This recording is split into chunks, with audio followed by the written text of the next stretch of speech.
Okay. Start the streaming. Tweeted. I went ahead and anticipated you streaming us. Did you now? Ah, Yeah. that's smart. Thanks. BMFcast. BMFcast. BMFcast. BMX Bindits. God, that was one of our finest moments. It It's was good. our Kiwi Australian, whatever the fuck it was. Really good accents. Yeah, They were They're fantastic. so good. accents. Yes, our accents. Accents. Yeah. That's a bit of an accent. Wait bit. Yeah.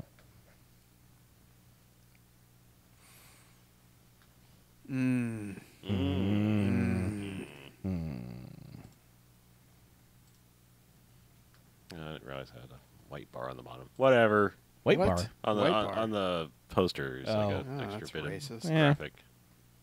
Oh well. It's what's there. What can you do? Go get a different one. But nah. Nah. Nah. Nah. Nah. Nah. Stream is healthy, says YouTube.com. Thanks, Thanks, YouTube. Uh-huh. Oh, man. Somebody made a supercut of Bill Goldberg reacting to people failing to cut through the fish on Forged in Fire, the knife-making show that's on History Channel. Is he on that show? Yes, he is apparently one of the judges or something, or the commentators. These are people who can't cut through fish? Their blade did not cut all the way through the fish. Oh.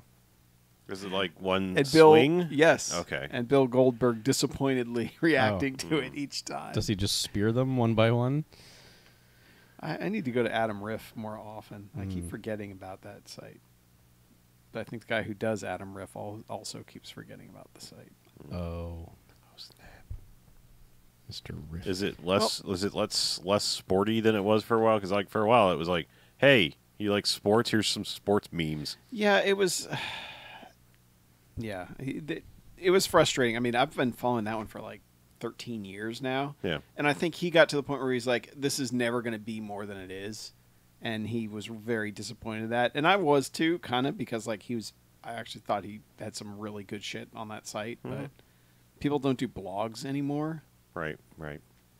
And yet No. he's still doing a blog. Blog. Hey, Sabrina's here. Welcome She has made it in a while. I think Welcome. school and shit. to the BMFcast. Yeah. Welcome or congratulations on the schooling and Oh, shit. yeah. Yes, good Oh, job shit. being schooled. I'm on. And cocaine. Yeah, you got schooled.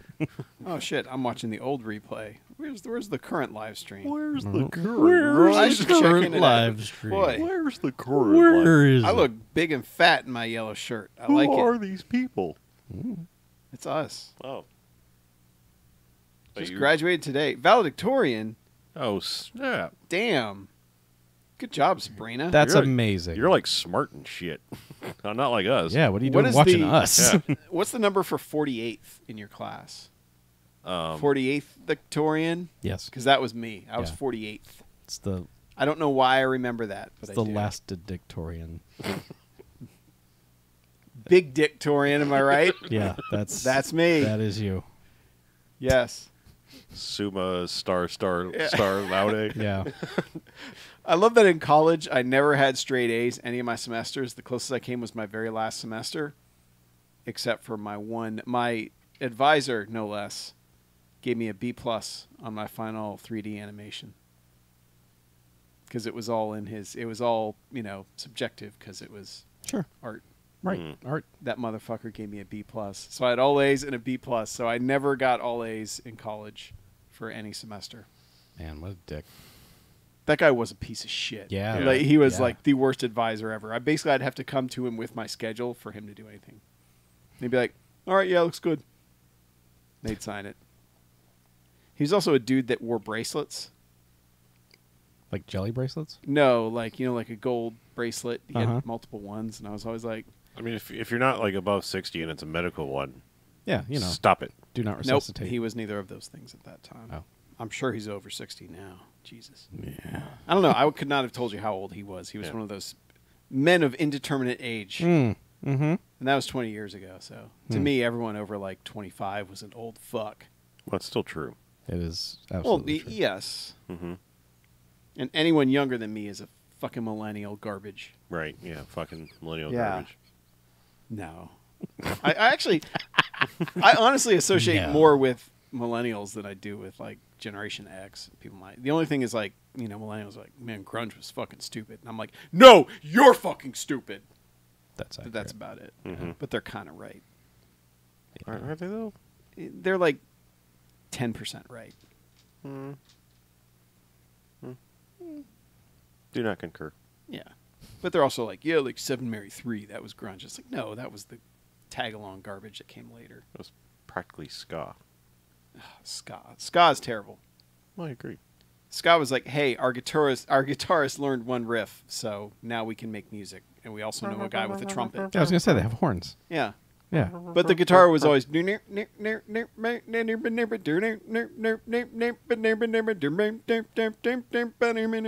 was up to the horns to drive the song. Yep. And as a trumpet player, I appreciate ska. Oh, you're a trumpet player? You're a trumpet player? Yeah. Yeah. You like to blow the brass Ah. or whatever you do. I don't know what the expression is. Been known to play the rusty Yeah. trombone. That's what we would say in band every day. It's time to blow the brass.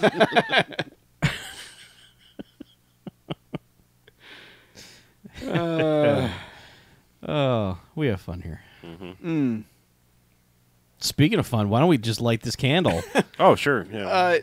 How do we want to do it? A scene by scene? Do we want to do it extra no style? scenes. I know. Extra style would be pretty good. You think? Yeah. Okay. Yeah. You want to go scene by scene on I this? don't know. It's really not a lot to describe. Yeah. Okay.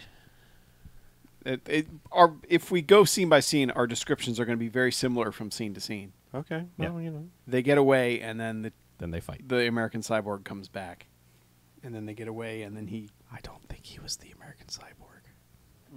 I think he was the Steel Warrior. Oh, shit! Spoiler. Shit!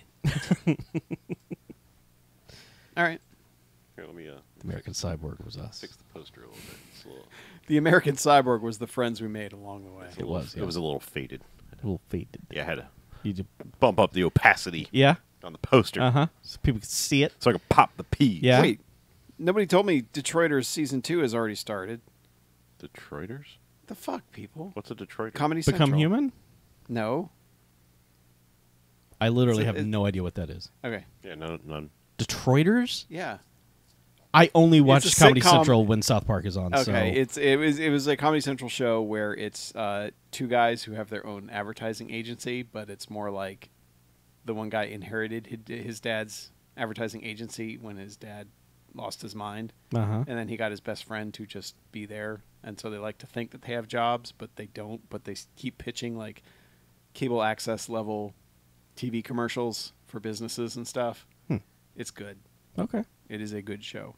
Detroiters. And apparently it's back. I don't know because I have PlayStation View and I have to log into the Comedy Central app to watch Comedy Central. So anyway, That makes sense. let's do a podcast. All right. Get the thing. Make clap. I know, I'm just reading the summary, make sure I like it. Just 2 seconds. 2 seconds. Okay. Take your time. Turn around. I'll just read it because, Over we here. need the plot for... We format. do. We need the plot. It's a little longer than I normally read, but, Yeah. I know. yeah, it is.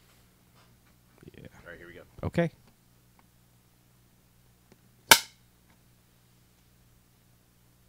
All right, and welcome to the BMFcast. Hey! BMFcast. Hey, BMFcast. Episode 430. Wow.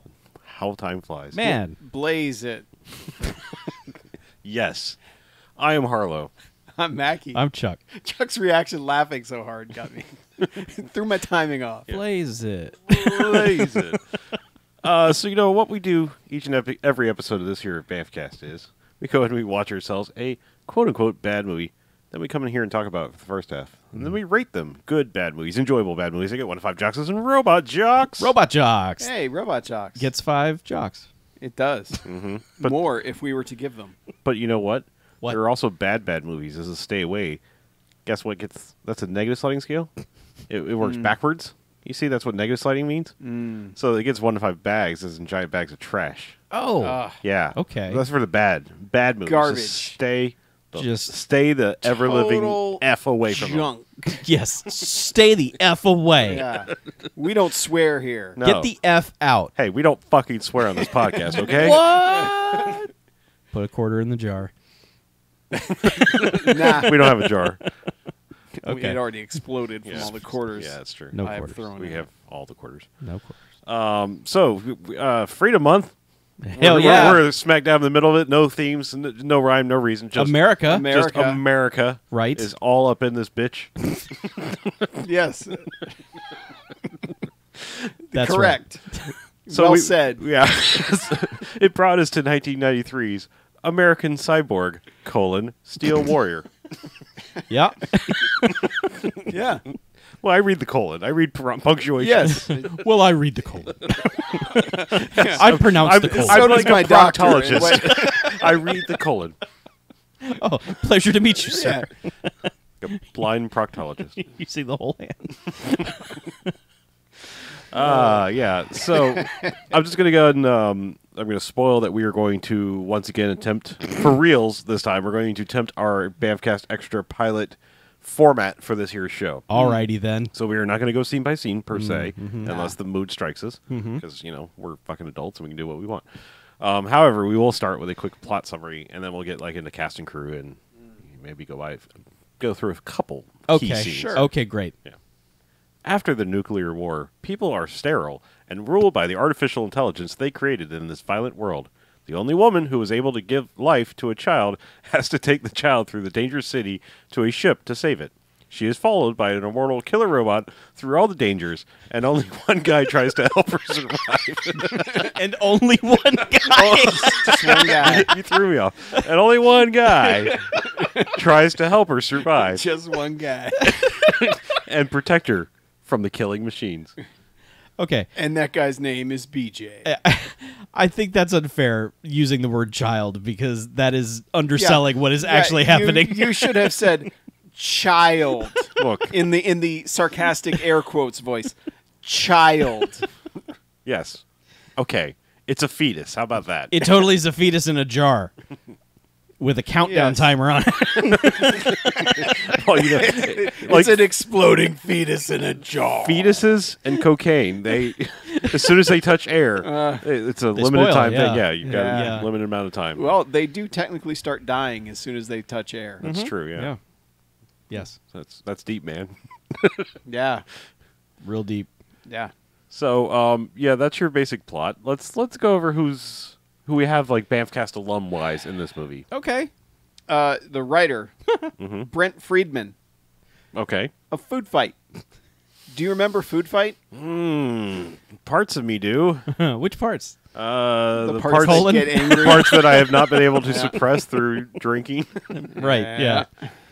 To be fair, this movie had like 4 writers, and so did Food Fight. But there's a common name between them, and it's his. Yep.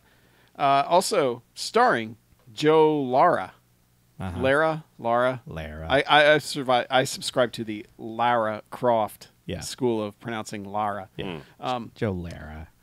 He was Dakota in Hologram Man. He sure A was. BMFcast fave. Yes. Fuck yeah, he was. He, Yeah. was, he was the quote unquote good guy. Right. Not the Not the hologram super man. awesome charismatic hologram man. No.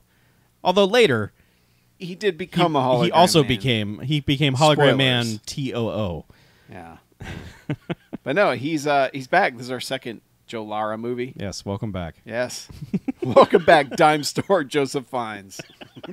Good to have you on board. Joseph Dimes. Oh, yep. Yeah, but this is notable for being an extremely late Canon Films production. Right.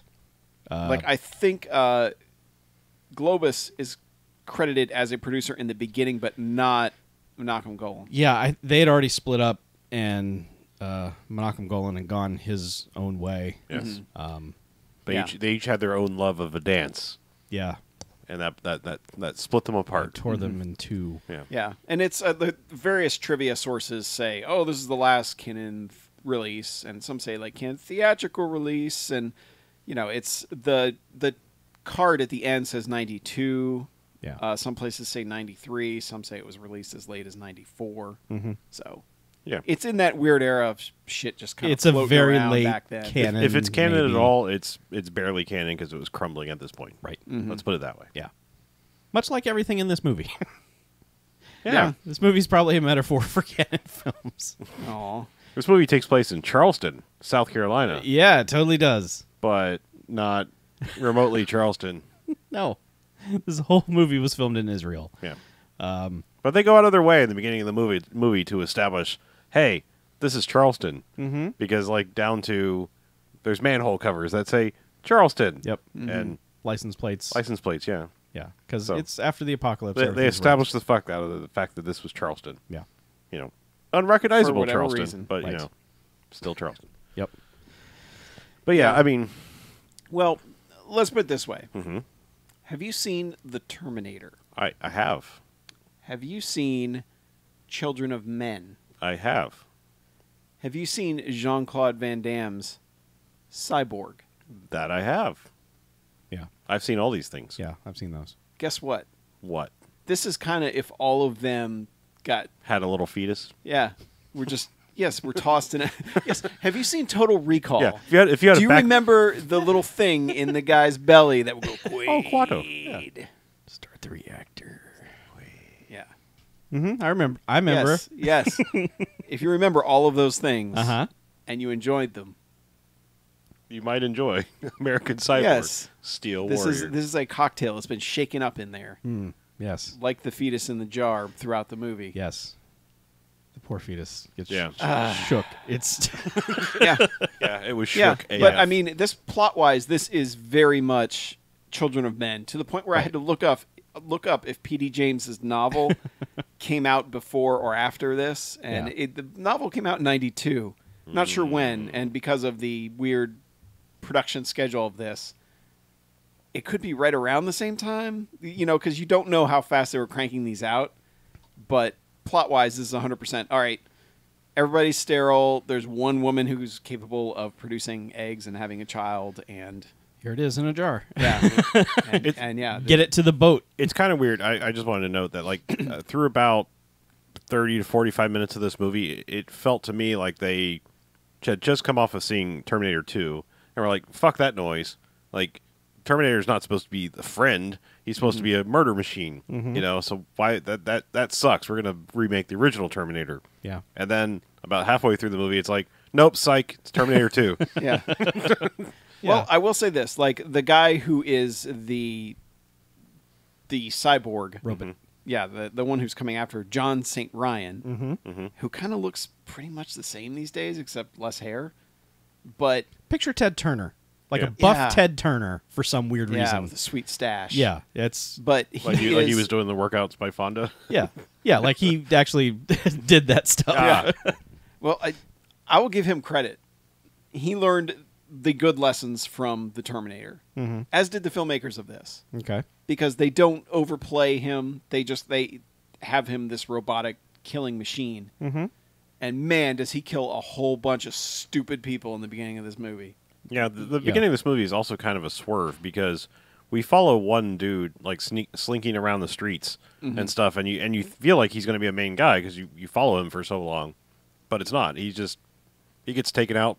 You just Yeah. follow him to get to the you place just kind of where figure the other he's, people are. Yeah, you kind of figure he's going to be the Kyle Reese because he gets to the secret hideout and he gives Mary, who is the mother of the fetus in a jar, who is like a dime store Brittany Murphy. We call that Jarsis. Yes. No, we don't. Oh, okay. No, bad. But no, he's given her the flowers, and the movie is like, it immediately is trying to establish, hey, this is like her boyfriend, and she's gonna, and you're like, all right, well, he's gonna protect her from the Terminator that's coming. There were several handsome, soldiery dudes. It was like, oh, okay, it's going to be about these guys and this cyborg chasing them. Yeah, Yeah. but no. But yeah, the only reason these people exist is to give us the exposition of, all right, you need to meet this boat that's going to be here in a certain number of hours, and it's From Europe. that's going to take you to Europe, where things are better than they are in Charleston, South Carolina. Post-apocalyptic Charleston, South Carolina. Which is true now as well. Yes. Thank you.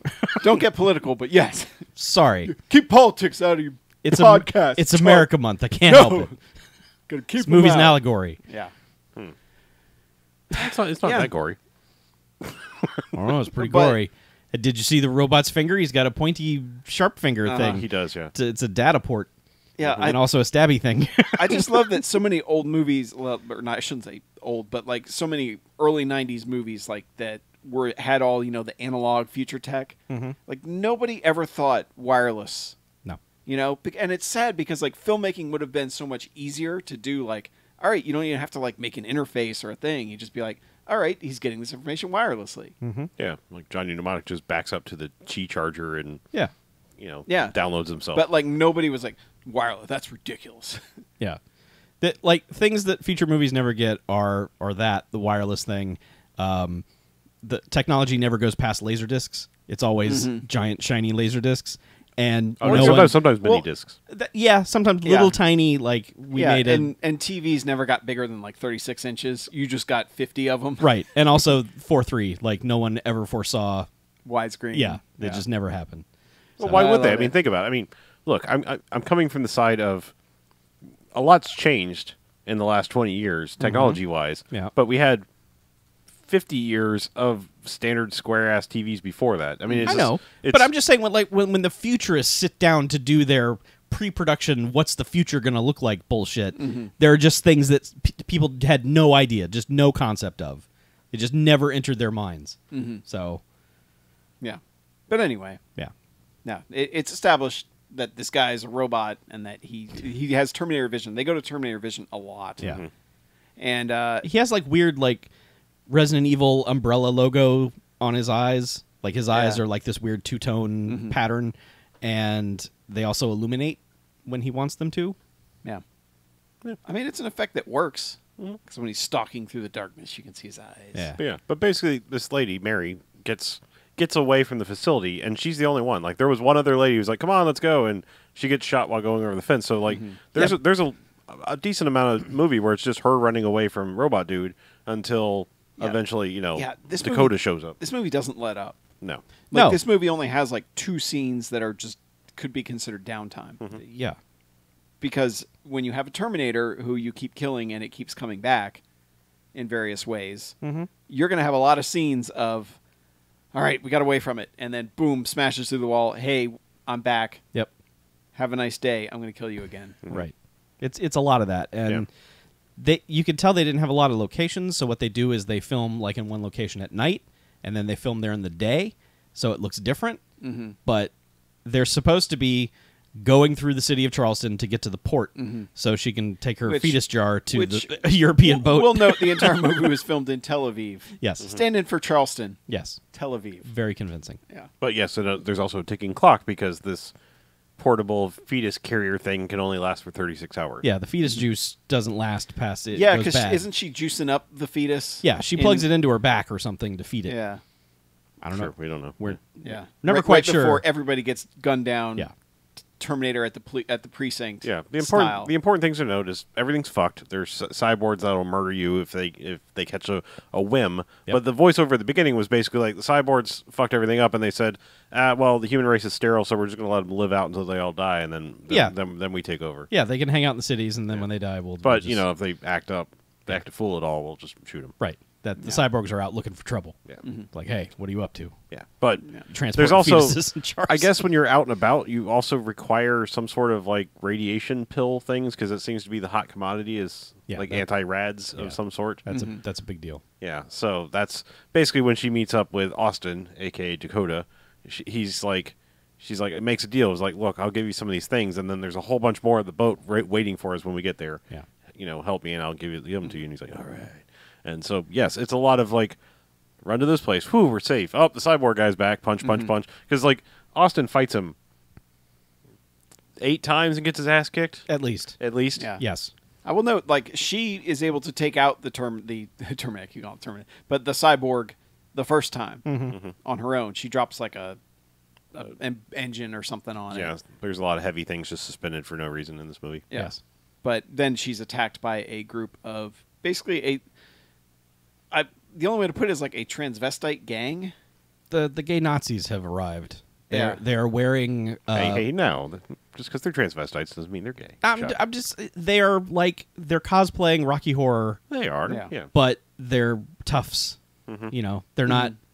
Oh yeah, they're only interested in. Yeah. But like one guy's wearing like a advantage of giant her. codpiece and 2 like missile shells on his chest for some Yeah. reason. Yeah, they're fabulous droogs. Yeah. Yes. Yeah, but this is where Austin throws a knife into the neck of one of them. Yeah. And From then off just screen, yeah. proceeds to beat the hell out of him. Was is this the first time we were introduced to him? Because Yes. like, Yes. yeah, she's getting menaced by them, and then it's just like, thwing, knife in the neck thing, and then he gets his harmonica like hero entrance and Backlit, backlit, standing on piles of junk, Yeah. just with like smoke, Yeah. And he murders all of them. And Yeah, I mean, there's a lot of fights where it's like, all right, I've pulled this guy's arm over my shoulder, so let's snap the elbow the wrong way type stuff. yeah, a lot of over the shoulder throws. And a lot of chicken snapping. Snap that chicken bone into Yeah. the microphone thing. Yeah. Yeah. It will never, ever be old to me. No, I will never grow tired of somebody throwing a guy over their shoulder and just snapping his forearm off. Yeah. So Unless it's me. Then I would grow tired of it very quickly. But yeah. yeah, probably in a movie, after once or twice. yeah, in Probably, a movie, yeah. bring it on. But like, so the whole movie is the 2 of them trying to get to the port, and Cyborg's giving chase, and they're usually either in some abandoned factory or in the sewers. Yes. So Yeah, they make a big deal. Like one of the first places they escape through is like when it's all laid out. Like I will give you these rad pills for not these rad pills, bro. pills, brah. Then if we want to get there, we got to go through the sewer. That's the fastest, most direct way. And we'll note, she does not tell him. About that- the baby, no. Should we describe the baby at this point? Sure, why not? It's well during the opening credits, there is certain special effects done by Image Digital Digital or something like It's the most generic fucking name I've ever Right. heard. But we were like, oh, okay, so that's well, it's like something Image Digital or something like that. Where we're like, okay, so it's going to be some shitty early computer generated graphics bullshit, but I was kind of waiting for where that was going to show up. And then when they showed the fetus for the first time in the hospital, I was like, oh, well, I guess that's their handiwork because first you've got rubber fake fetus floating in fluid kind of thing, and then they keep going to close up shots where it's this bad CG quado fetus thing. Just Yeah. No, I want to say that was a puppet. I want to say that was a real thing. It was just there were 2 different models Yeah, of 'cause it. it There had was movement. Yeah, this was a It close. smiled at one point. Yeah, Blinked its eyes in another. there's no that it had too much texture on it to be 90s CG. okay. No, Yeah. it was not CG. There's All no right. way. Well, It was an animatronic puppet. The, the lighting actually looked right. all right. All right. Early 90s CG, the True. lighting It would have been looked shiny right. as shit. True. Yeah. But regardless, it looks bad. I mean, it's laughably bad, but like in an enjoyable way. You know what? It's bad in the most charming way Right. possible. Exactly. That's what I mean. Yeah. I appreciate their moxie for like being like, you know what? Somebody made this. We're gonna fucking use it. Yeah. Because it's not like they would have shot around it otherwise, but they're like, nah, give me a close up of that fucking quado thing. Yep. And the thing about it is that so it's there the whole time, but you also know it's there the whole time because they keep cutting to it every once in a while, like being jostled in the backpack, like Gizmo in a backpack in Gremlins. You know, it's just like blah, blah, blah. So. Well, and whenever they stop, she also has to like go around the corner from Austin to like pull the baby out. It has a little lovingly Velcro look at window it. that she could peek at it and go, okay. Well, no, she keeps pulling the whole thing out. Yeah. But yeah, that's the bulk of the movie is just them going from point A to point B to get away from the cyborg. They make a stop at one point because dude is like, I got to get bullets, and that's like a 10-minute detour to where they meet another character. But that doesn't. Yeah, that character is one of those things that like feels like a bunch of it got cut out of the movie. Yeah, either that or they were like, we need something here to break up this. There's only 2 people in this entire city going from point A to point B. So, yeah, Carp was her name. Okay. Yeah, but yeah, he goes to look for bullets or whatever, and Carp takes her hostage. Carp, and then it's suddenly, oh, Austin, you son of a bitch. Yeah. Yeah. All right. And the only reason they get away from her is basically because he says, all right, he's going to cut her in. I'll cut you in on the rad on the pills. rads. Yeah. She's like, all right. But it's not too long after that. Yeah, but let's just describe her. Okay. The only other time she shows up again is when Austin is out of the picture for a little while. Yeah. And she shows up to help Mary. Right. Briefly. Yes. Like doesn't like basically just says, "All right, here's where you need to go." Well, she saves her from something. Yeah. And is then like, okay, go down in the sewer, take 2 lefts, first right on, and then you're at the beach. Yeah. See you later. Yeah, and doesn't like escort her or anything like that. That's all there is to that character. Is 2 scenes that were filmed in the same location. Yes. Very clearly. Yes. Yeah. I mean, if we're gonna go ahead and hit notable scenes, then right before this is probably the most notable scene because there were so robot cyborg dude gets injured in some way and then like rubs some of his cyborg goo on his face and he's fine. Well, he got a knife to the neck. Yeah, he got a knife to the Yeah. neck and he rubs some goo on it and it heals itself. It's Wayland Yutani style. Yeah. He rubs the he's bishop Bishop, juice on he's him. Ash, Right. he's Yeah. whatever. Like Yeah. it's the milk comes out. Yeah. And then he also, I think, lost a finger. I mean, I know he lost all his fingers at one point, but I think he lost like just one finger and then it like grew back or something. Yeah, So, he was hanging off an edge of a ledge. Austin had kicked him off a ledge and then cut off his fingers so that he'd fall. right. Yeah. So it's established that like some of these more advanced cyborgs can actually sort of like partially regenerate. So there, during one of the many times that Austin is getting his ass kicked, Mary stops because his face is all bloody and cleans him up. And then like one scene later, she's like, "Oh, your wound, it's all healed." And it's like, "Oh, okay, he's a fucking cyborg too." And that's okay. Uh-huh. Though he has bled blood. Yes, Yes, he he has. did. Yeah, actual red blood. Not Right. not He's a red. not He's a the goo. he's a The red-blooded American cyborg. Okay. Yeah. Yes. Yeah. Red blood, American cyborg. But it's pretty obvious to us, the audience, like, oh, okay, he's a cyborg. And then there is a scene where it's probably the most graphic scene of the movie because like he manages to toss the cyborg dude off into like an elevator shaft, but he's hanging on by one arm, and Austin reaches and grabs a knife and chops the rest of his arm off. Yeah, cuts his arm off at the shoulder. Yeah. Like sawing away for a while Right. at this cyborg. Yeah. But dude doesn't fall. He grabs onto his arm, so he's just like cyborg's hanging off of Austin's arm, and then slowly you can tell it's about to like full on pull his arm like off. Yep. You know, and it does. And then for a minute, he's just like, oh! He's like Dracula 3000ing for a second, like, oh my god, my arm! And then like Yeah, starts. I mean, it's okay.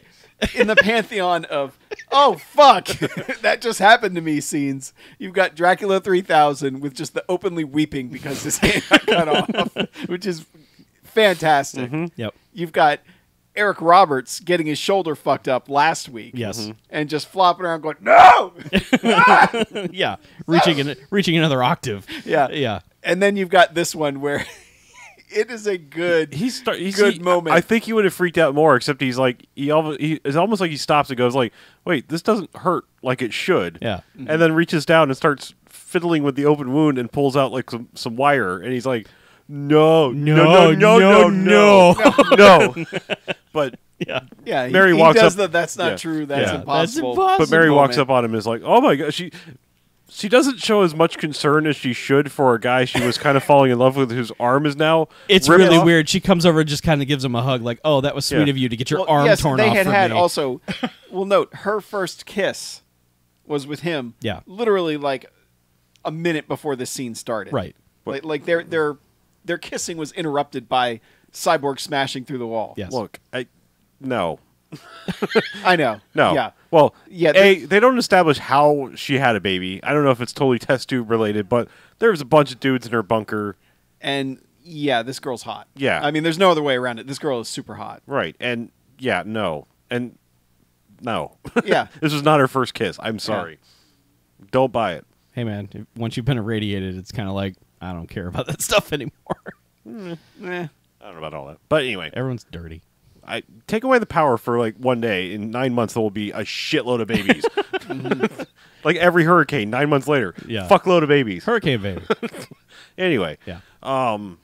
Hey man, Yeah, so- sometimes you got to cure the boredom for like 7 minutes. That's true. Yeah. So But she goes over and then discovers the wiring and does the whole like, oh no, it's not true, I'm going to shoot you, and then like and runs away. That's why she's alone when she meets yeah. back up with Carp later. And I don't like this scene, Mm-hmm. her reaction, because he had basically earlier said, found out it was the baby. Mm-hmm. And she's like, yeah, and there's no rads at the end. And he's like, Yeah. you fucking lied to me about everything. Yeah. Like I'm literally risking my life to get you across the city for nothing. They literally do a slow push on his face, and Yeah. he goes, "What?" Yep. when he finds out there's no rats. Yep. Yeah. But they're just, but she's like, oh, you never told me this. And he's like, I never knew. I'm New new to this me. too. Yeah. But she's like ready to shoot him in the head, Yeah. and then just basically storms off and leaves him Mhm. after collapsing, crying. And really, it probably wouldn't have killed him anyway. No. Yeah. Because, all right, so continuing on the notableness of this scene of Yep. him getting his arm ripped off, he looks over and the cyborg's arm is twitching at the top of the elevator shaft. And he just kind of looks at it and it cuts away and it comes back later. And he has sewn this other dude's arm. in the middle of sewing the arm onto Literally himself. needle and thread, like just doing the like I am sewing this together, and okay, that works. So you knit one, purl Yeah. two. Yes, just exactly how That's how robots work. Yeah. You just there's a spare part, sew it on. All the wires will But just. now find he's where they running need to around go. with the other robot's arm attached.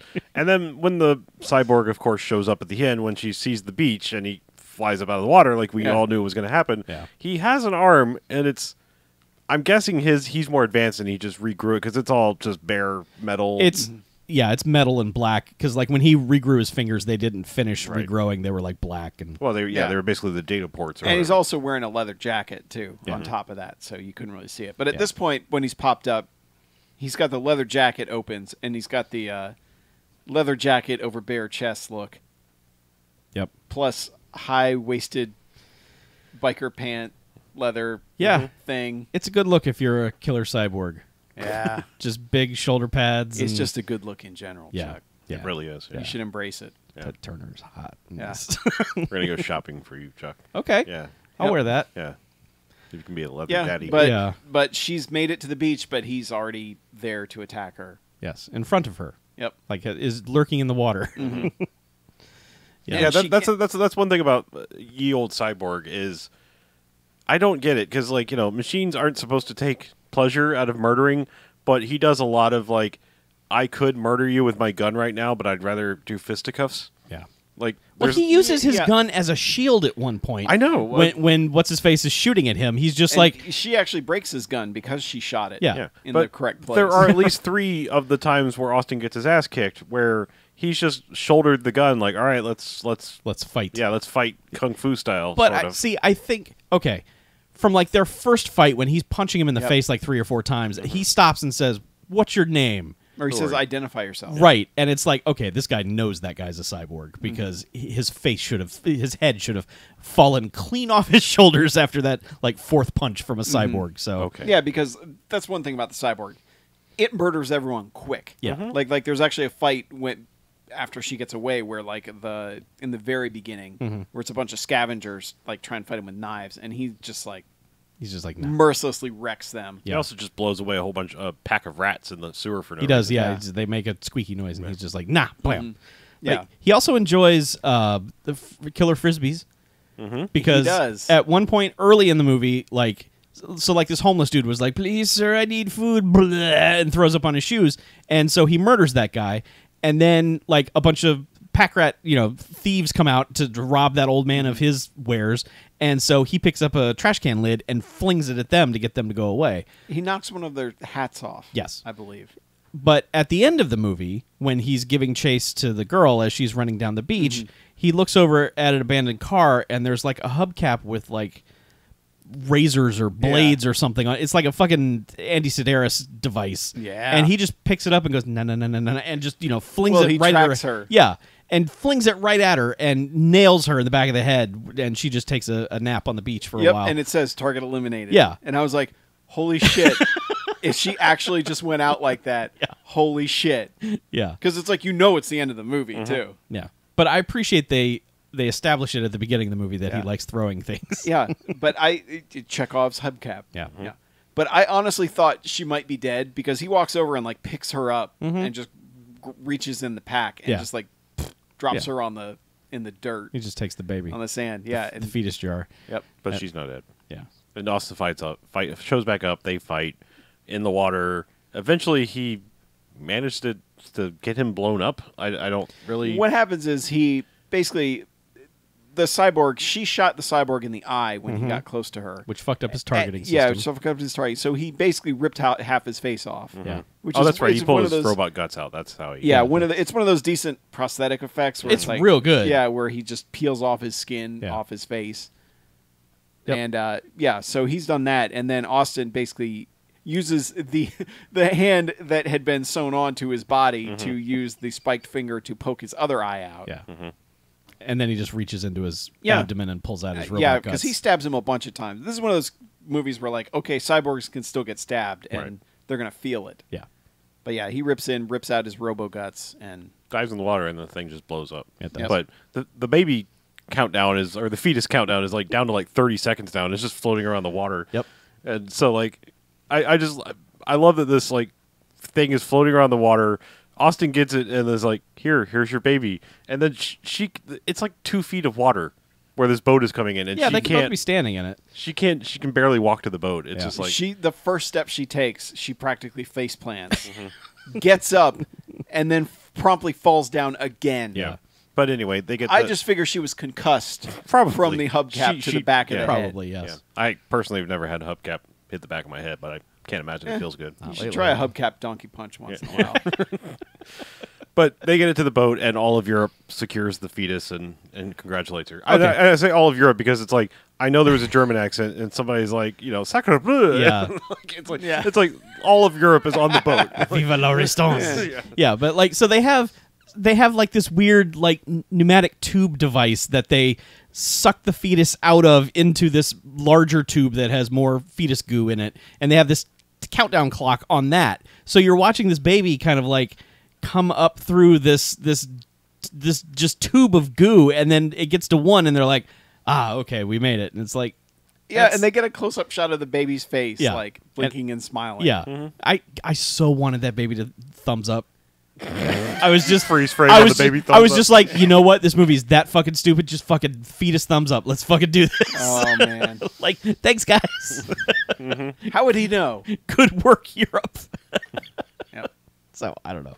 But Austin saved her, and she's just like, yeah, I'm going to name my baby Austin. You can come with us. And he's like, no.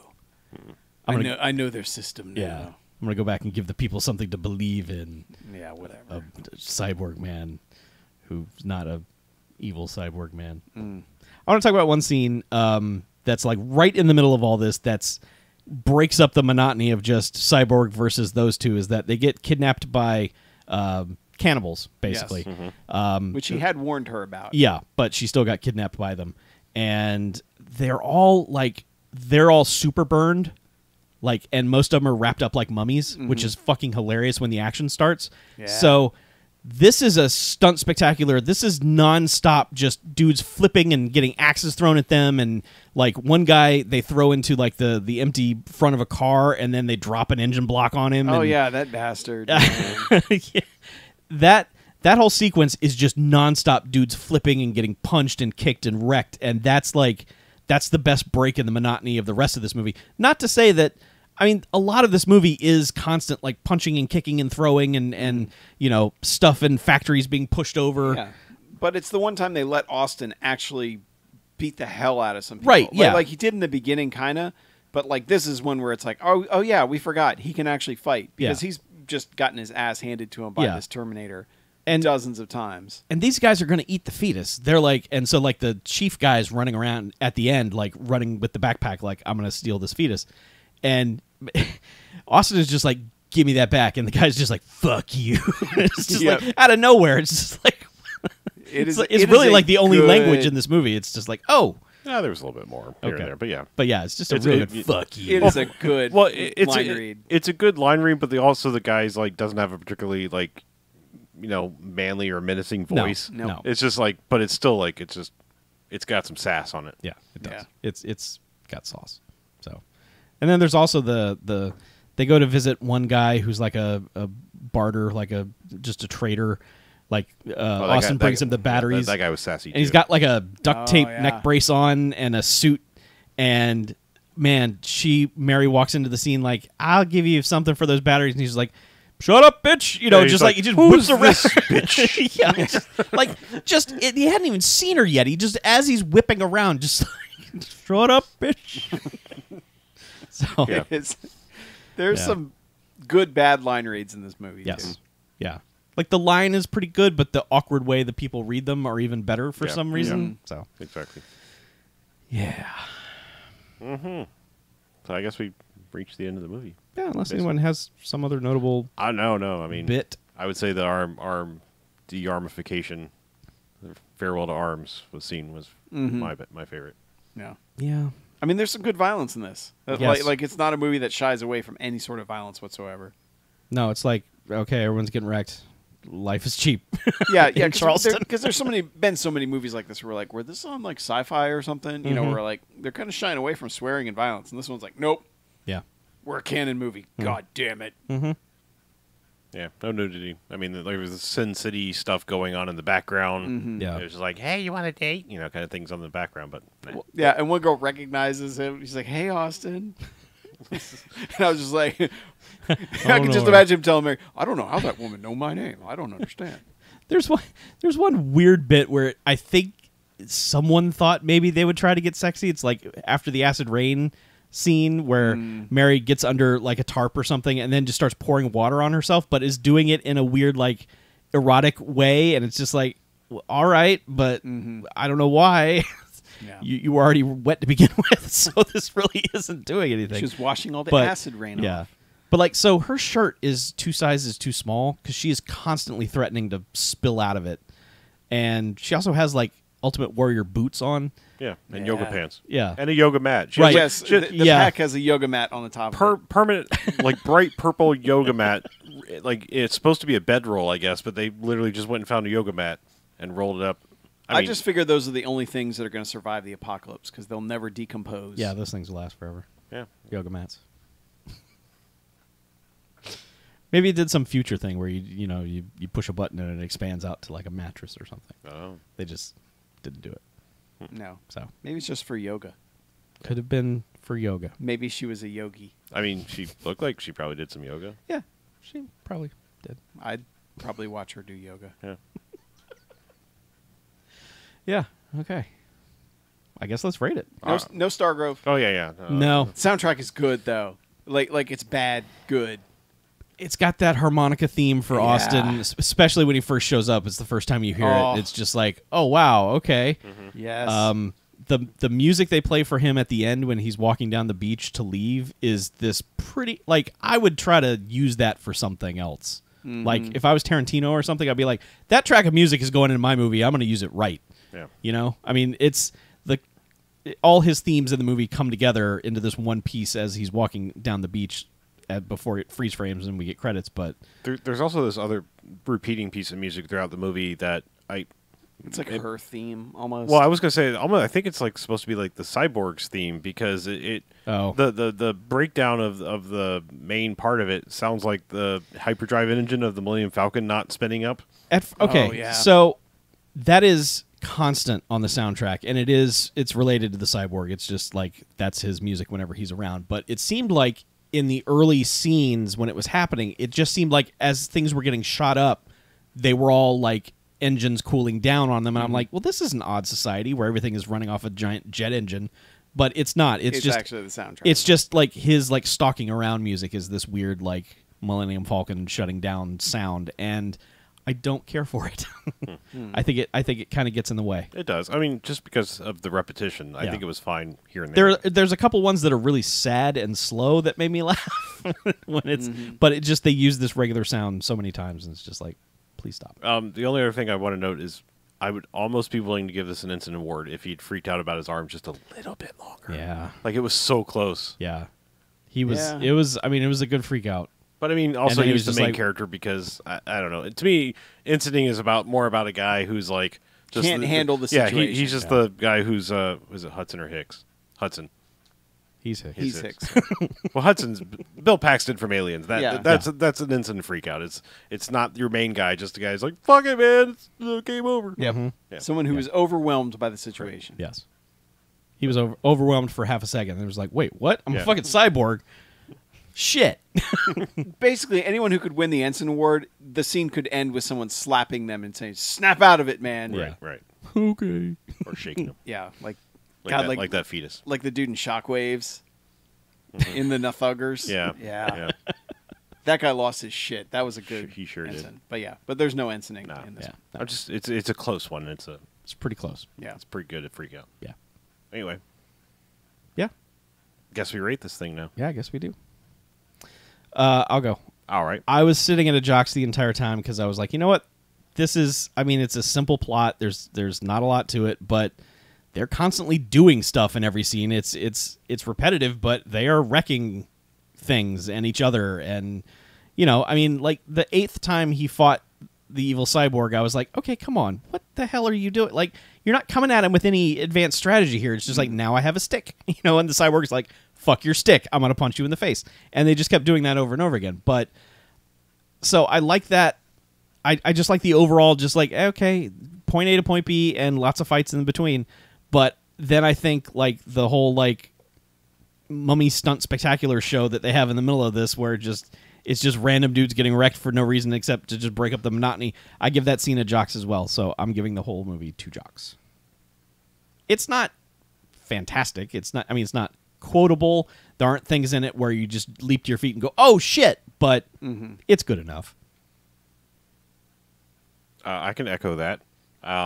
Almost for pretty much the exact same reason. Okay. I mean, I would tack on because I like the disarming scene, but I also like the mutant mummy stunt spectacular as well. For a movie that doesn't stop, it does kind of get boring from time to time because it's repetitive. Yeah. Is the only reason. Like I like what they're doing, but it's like, oh, okay, he's gonna try to fight him again, and she's not gonna run away. Okay, this is happening again. Like, we know how this is going to work out. And then somehow he will throw the cyborg down an elevator shaft off a building, somehow get him away, and then like run over to her and just kind of look at her like, why didn't you run away? Yeah. And rinse, repeat. But it's still watchable, very watchable from beginning to end. So it's just, there's not any like, yeah moments. Yeah. Really. Mm-hmm. Yeah, and the lack of those moments is kind of why I would disagree with you guys somewhat, but I think this is a 4 jocks movie. Okay. I really enjoyed the shit out of this because it barely ever stops going. Like there are basically 2 scenes of people having a conversation about anything that isn't, all right, how am I going to attack this cyborg now? Yeah. And everyone's committed too. Like, there's nobody in this that's just like, man, the fuck am I doing here? You know, but like, oh yeah, this is a break for everybody. Yeah, yeah. And by break, I mean like we're in a movie. Yeah. And I love Joe Lara's just like wide-eyed everything that he does. There's something I just cannot get enough of about it. He kind of has a samurai cop look in this.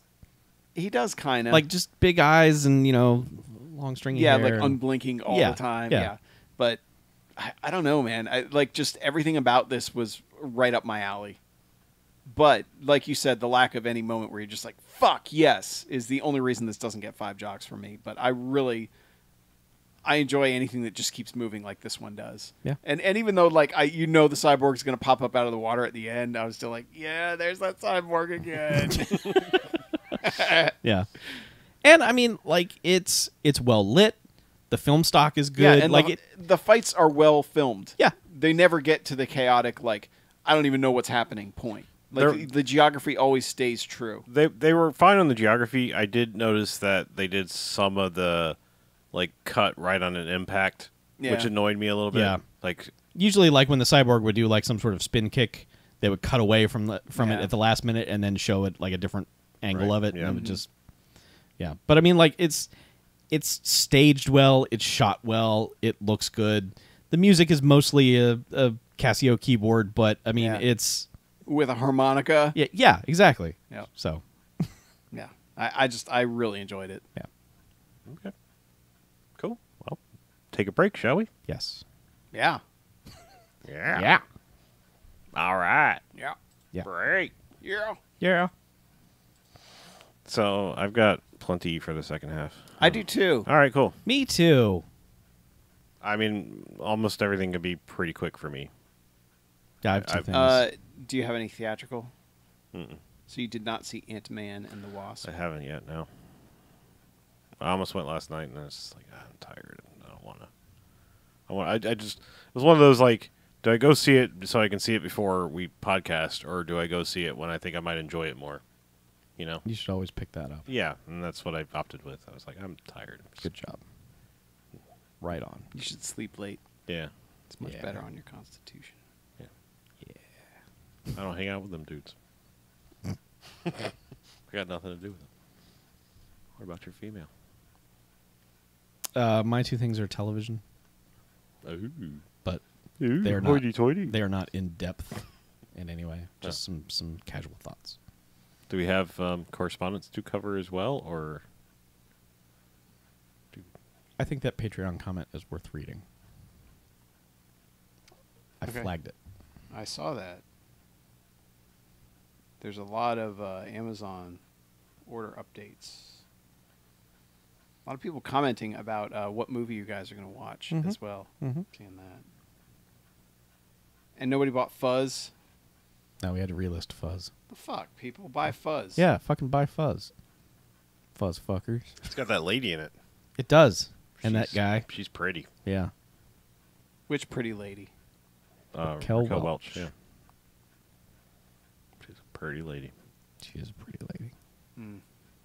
She makes out with Tom Skerritt Skirt. Tom Skirt. because she hated Burt Reynolds. Oh. Mhm. Okay. And somehow this was the second movie she made with him.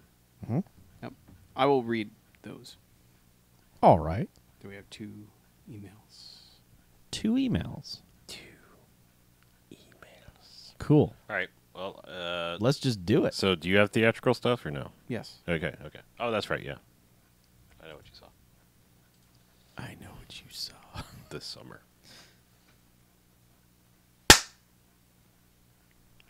All right, and welcome back. Hey. Hey. BMFcast. Yeah, It's the second half. that's right. And we're gonna talk some movies. Yeah, I'm a big fan of the second half. Yeah. Okay. Why don't you start us off then, big Oh. fan? Oh. I saw a movie in the theater. Go on. I figured a month and a half after release, at 10:20 a.m. on a Saturday morning, I would get an empty theater for Solo because I wanted the Solo experience. And It was fucking like 90% full by the time the movie started.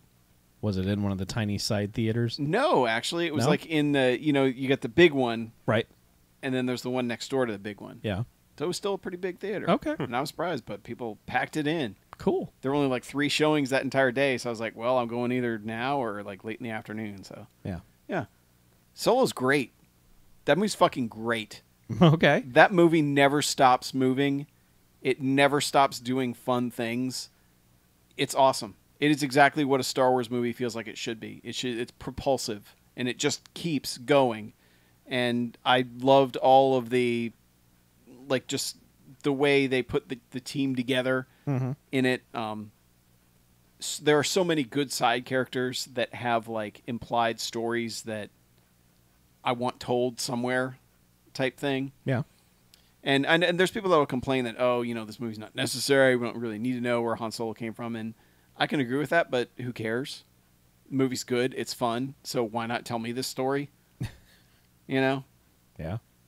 But yeah, it's just it's a great movie. Like I absolutely loved it. It was everything I wanted a Star Wars movie to be. And any complaints about that guy, I don't get it.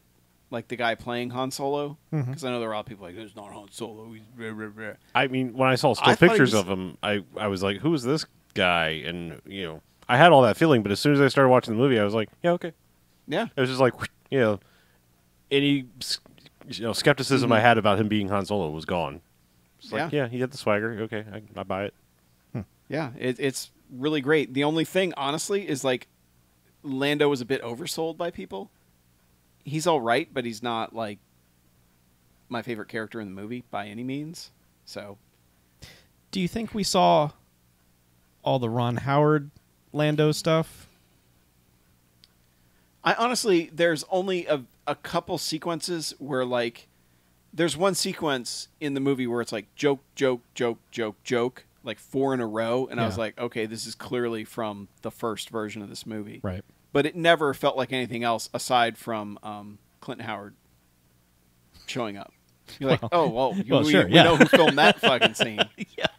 But honestly, like, you know, I think Harlow talked about it too. Like, you can't really tell who made this movie. And it's like, and it made me think about Ron Howard, who's like, he's gotten a chance to make every type of movie. Yeah. Every fucking type of movie you can make, he's had an opportunity to make it at this point. Mm-hmm. And he's never been, like, he's never had a signature style, but that's almost helped him because he's had the opportunity to make all these different things. Like, well, it's sort of like, I mean, one of my other favorite, I mean, I'm not saying Ron Howard's one of my favorite directors, but like Danny Boyle doesn't make the same movie more than once, and he doesn't really have a style. Yeah. I mean, you know, unless other than like making good movies for the most part. But yeah, no, just similar kind of thing, like where it's just like he's a genre hopper. Mm-hmm. It doesn't really have a personal style per se. Yeah, but I honestly loved it. I absolutely loved it, and so of course every movie I like is considered this big huge flop. But whatever. Yeah, it's a flop for a Star Wars movie, I guess. But yeah, sure, you yeah. know. Like I said, my only complaint is I didn't like the L3 character, and I mean I didn't even mind it though. I mean, I don't know. I can't really talk about it because I still don't want to be spoilery about it. Yeah. I'm just saying, like, it tumbles into the realm of like weird fan discussions instead of like something that no, this shouldn't actually be in Star Wars. This feels like that character and that stuff felt like some of the Lord and Miller stuff left over. Yeah, where it was just I like can see that. this is fanish, you know, like oh, well, who's going to win the Millennium Falcon versus the Enterprise bullshit, you know, like it's just like this is a discussion you have with guys at a comic book shop. Not you don't actually put it in Star Wars. Is all. Like I don't have a problem with the perceived politicalness of it or whatever bullshit, you know, because I don't think of it that way. I thought of it as like no, that's a dumb fan argument that you put in an actual Star Wars movie. Duh. You know, like that kind of thing. You know, otherwise, I mean, like yeah, but it's such minor a small nitpick. part Yeah, because exactly. like minor. There are nitpick. so many characters that come and go throughout that movie. Like there's a lot of different things going on throughout that I really really enjoyed it. Mm-hmm. No, like I said, minor complaint. I mean, it's like any issues I have with X-Men First Class. I'm not going to say I don't like the movie. It's just like, little nitpick. Love the movie overall. It's the same kind of thing for me with Solo. I was like, I'm 90% in love with this movie. And I didn't even have that nitpick. Okay. Yeah. So I thought it was great, and in a weird, I don't know if it's coincidence or what, but we watched Spaceballs that night because my wife's sister and niece were in town, and I guess the niece had never seen Spaceballs, and that's like Jen and her sister's favorite movie from when they were little. Like they watched it a billion times. So we watched Spaceballs. Okay. I miss Rick Moranis. I miss John Candy. One of them you could still have theoretically. I know, but he seems happy not working. So He's talked about doing things. I've seen interviews with him where it sounds like he might be more open to getting back into doing some roles here and there. yeah, yeah. But he's great, and it has that line where he says, "Evil will always triumph over good because good is dumb." After the hero does something really dumb. Now you see that evil will always triumph because good is dumb.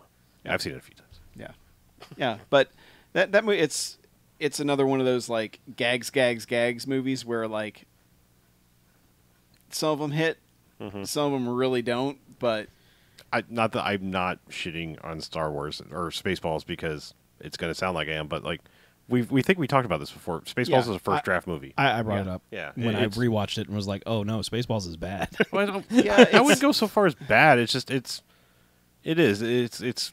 a lot of obvious jokes. Yeah, it's not as polished as other Mel Brooks things. I think is the only thing about it. That's I think its biggest critique is like it's weird because it came out what 87. Yeah. It's not like they were going for a cash grab. Like we got to get this out fast. Yeah, no. It's like you had time to polish this.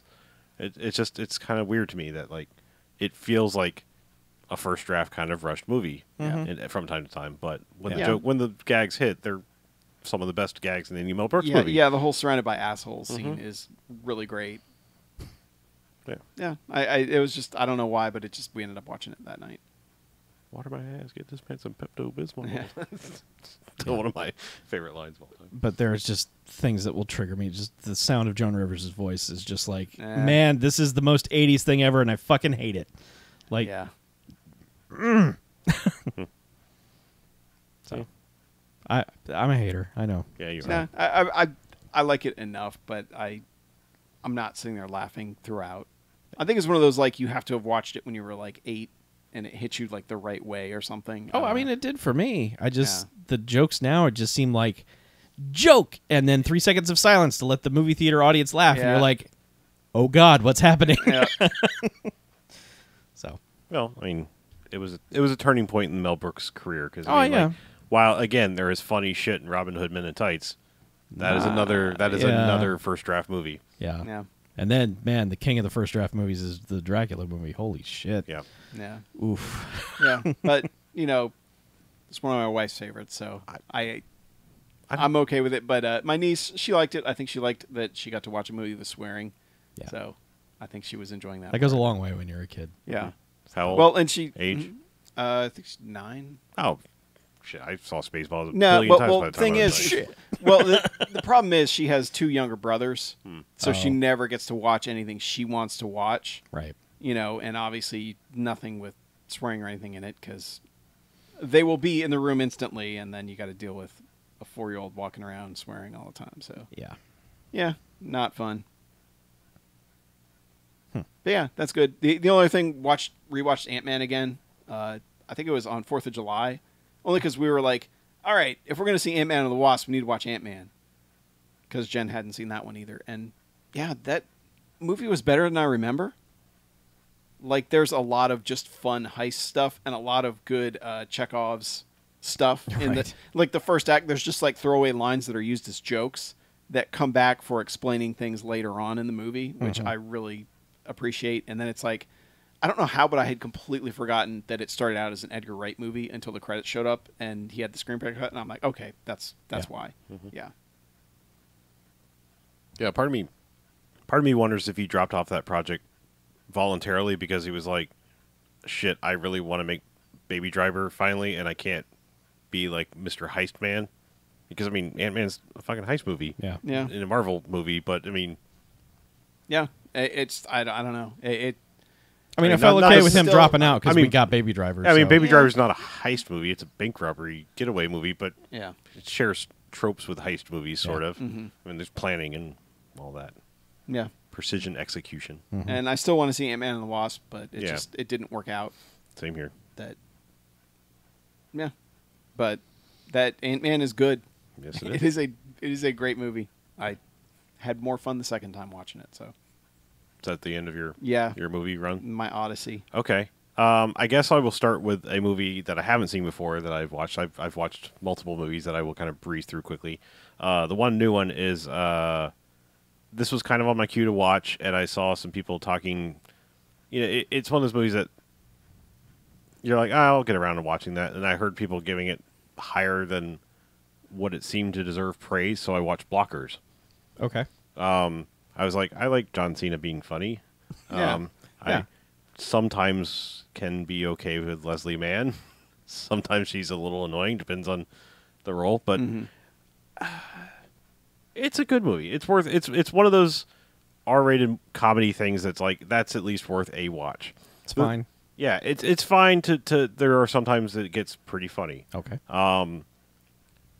The things I mentioned was like that it was like sweet and endearing, and I was like, I never really got around to that. I mean, like, I kind of get that it's got some morals, and despite sitcom-y, like just digging yourself into a further hole, but like doing it for the right reasons, kind of thing. Sort of backstory going on. Yeah. What I think the strangest thing about that movie is that quarter of the way through, halfway through, I completely bought John Cena as that character. I stopped seeing him as John Cena. Like, I mean, 100%. Like, it was just like, at a certain point, it was like, yeah, that's a dude in a movie. Like, it was just not like there's wrestler guy in movie. It was just like, Right. I am 100% buying this character. Yeah, because they like make him like Mr. Fanny Pack Man, like, super straight laced, like, like, but like not realizing that he's like this 6'4" behemoth, like dude. It's just like, yeah, he's just another dad. But I don't know. That's probably the biggest miracle of that movie to me, is that I completely stopped seeing John Cena and just bought the character at a certain point. But I don't know. I don't have a lot to add to that movie. It's one of those like Game Night and all these other ones. It's like, yeah, that's worth a watch. I don't know if it's like so many of these, Office Christmas Party, Game Night. It's like, these are worth a watch. I haven't seen a comedy in a long time that I'm like, yeah, that's going to be a classic. Like, that's going to be something I'm going to revisit a whole bunch of times. I was thinking about that this week because there was like a retrospective of Step Brothers going around where people were like, this is a movie for the ages, you guys. And it's like, you know what? There really hasn't been one of those in quite a while, as far as like comedies go. Tertiary to that, I wasn't even going to bring it up, but I heard a lot of people mentioning this recently for some reason, and I was like, man, I only ever saw that once in the theater. I decided to rewatch The Other Guys.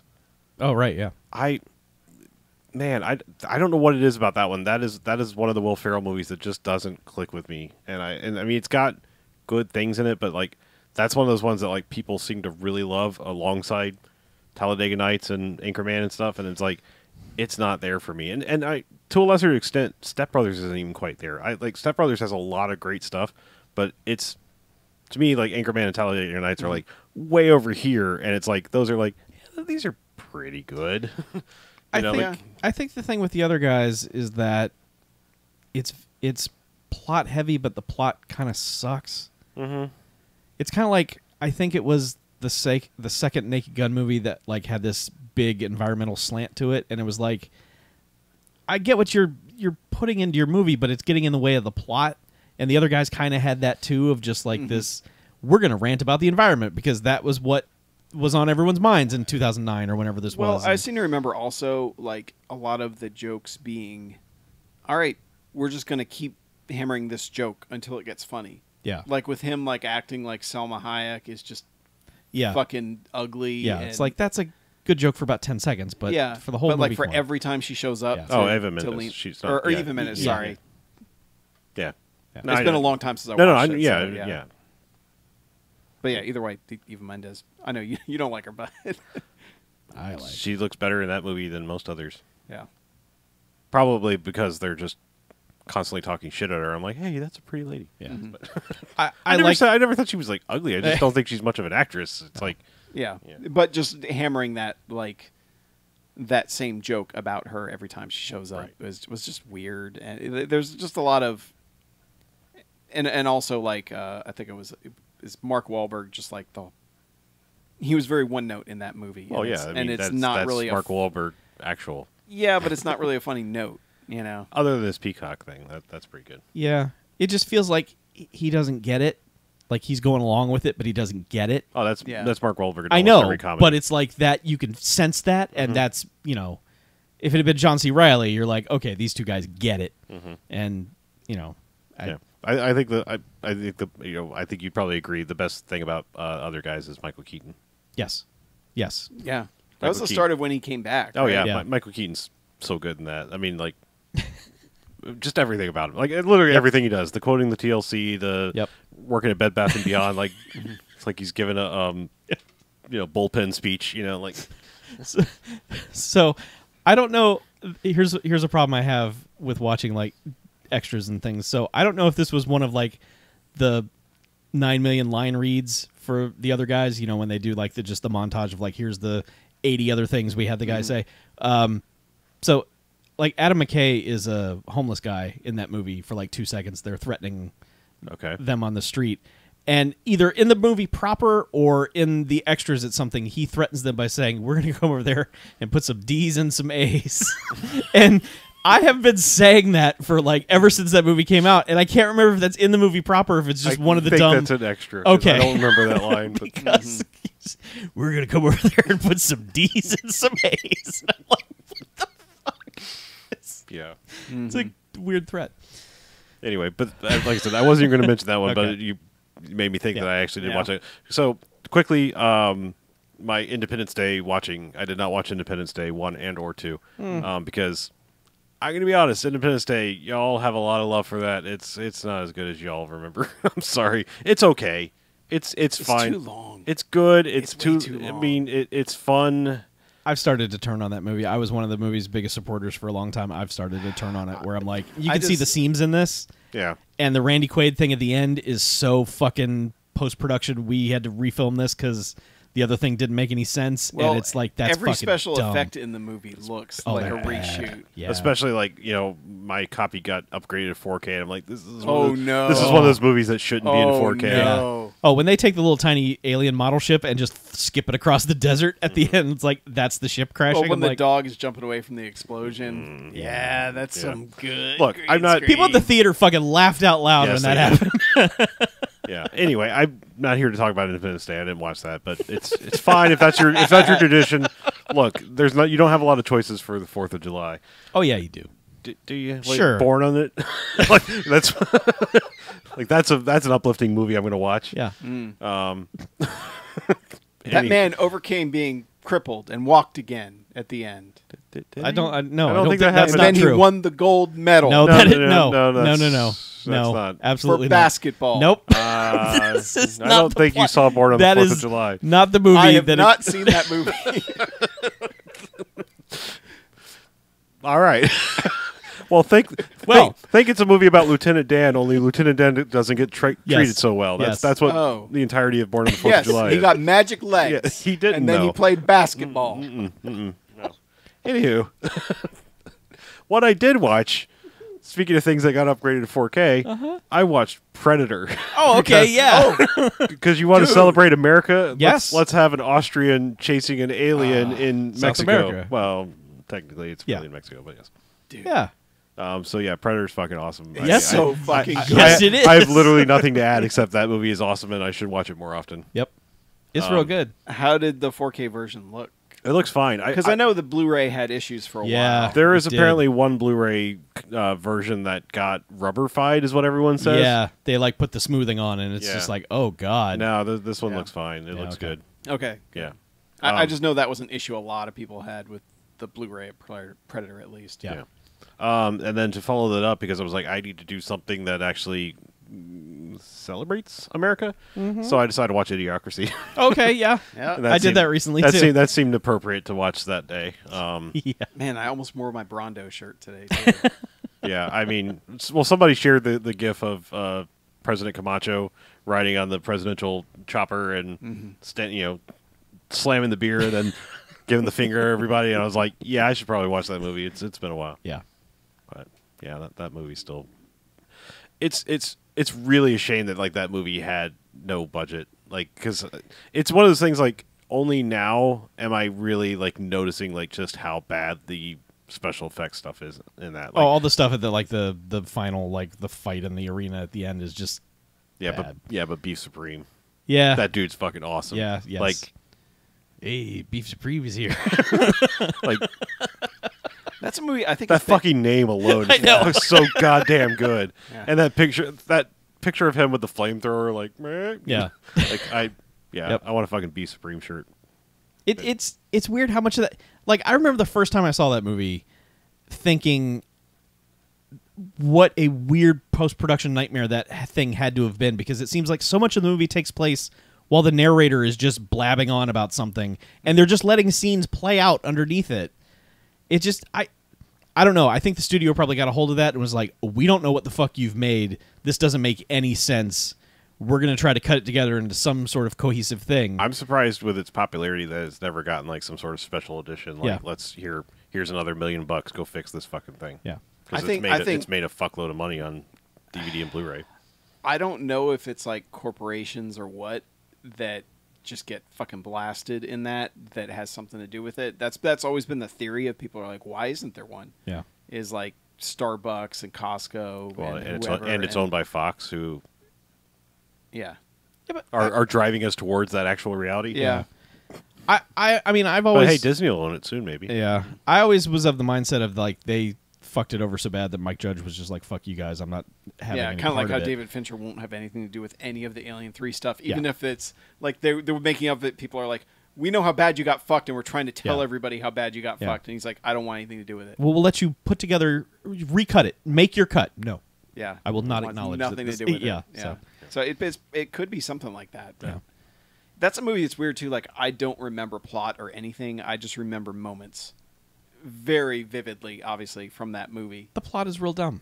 Yeah. The plot is super dumb, but the jokes are really good. Yeah. And like Office Space, they're infinitely quotable.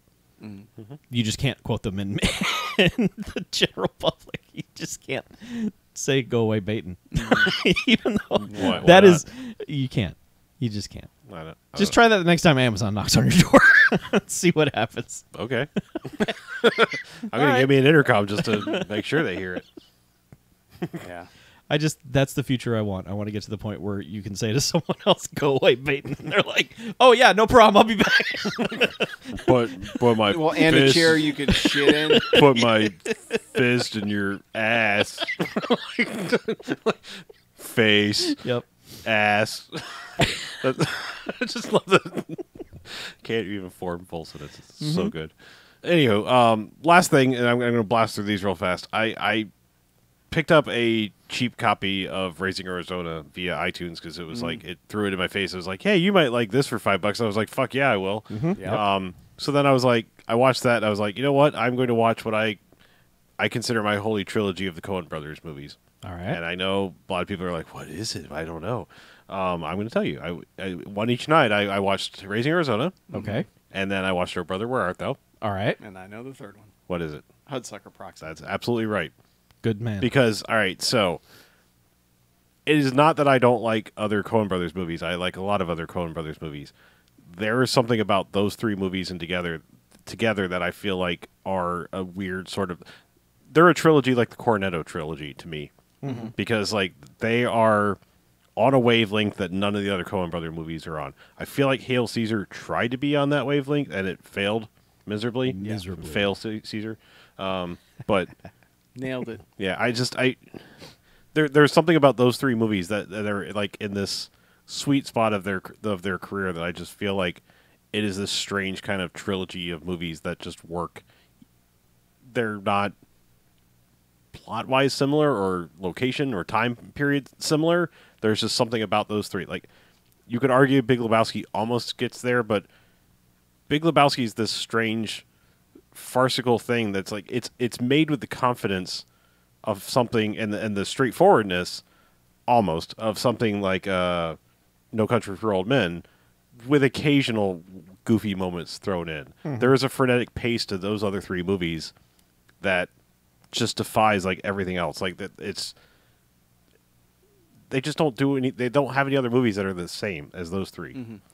And they're on another level. I mean, yeah, it's a different. It's almost like a different plane of reality. Yeah, I mean, there's very much that, like, they feel like the three movies that if I know Sam Raimi was part of Hudsucker Proxy at least, but I mean, it feels like Sam Raimi was, like, in the background. Like it feels like this, like when George Lucas and Steven Spielberg got together and they took the best of both of their things, except for Crystal Skull, and, like, kind of, threw them together and made the Indiana Jones trilogy. I feel like those are, like,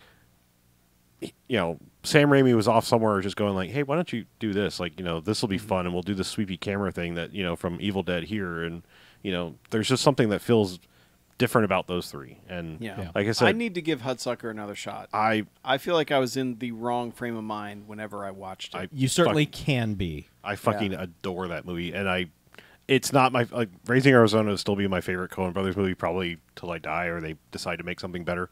But that's a ultra close second. Mm-hmm. So close. I mean, like, I just adore that movie so much. And I don't know why it doesn't get the love like some of the other ones do. Because, like I said, that's my trilogy of their movies. And I watch one each night. And they're all good.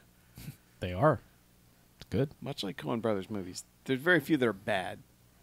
Yeah, I admit that there's just some that aren't my thing. Like, yeah. I don't know. I probably need to give Barton Fink another try. That's just it's an oppressive movie. There's bits of Barton Fink that I think are fucking brilliant. Just amazing cinema, but like start to finish, I'm like, I don't want to watch this again for like 10 years. It's just... And like Miller's Crossing has some fucking amazing stuff in it. But like, again, start to finish, it's like, this really isn't about anything. Yeah. So I need to... I've seen Miller's Crossing a bunch of times. It's been a while. I need to rewatch Miller's Crossing. I think I might just continue this Conan train and rewatch Miller's Crossing because it's been too long. Rewatch Barton Fink to see if my opinion changes at all.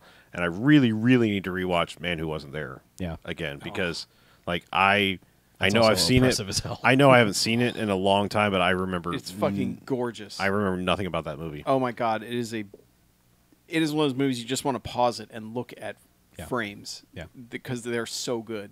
That was is Hudsucker the first one they started working with Roger Deakins? I think I don't. cause I don't remember why they switched because I mean Barry Sonnenfeld was the director on Raising Arizona. Yeah. And I think Blood Simple too, but perhaps Miller's Crossing.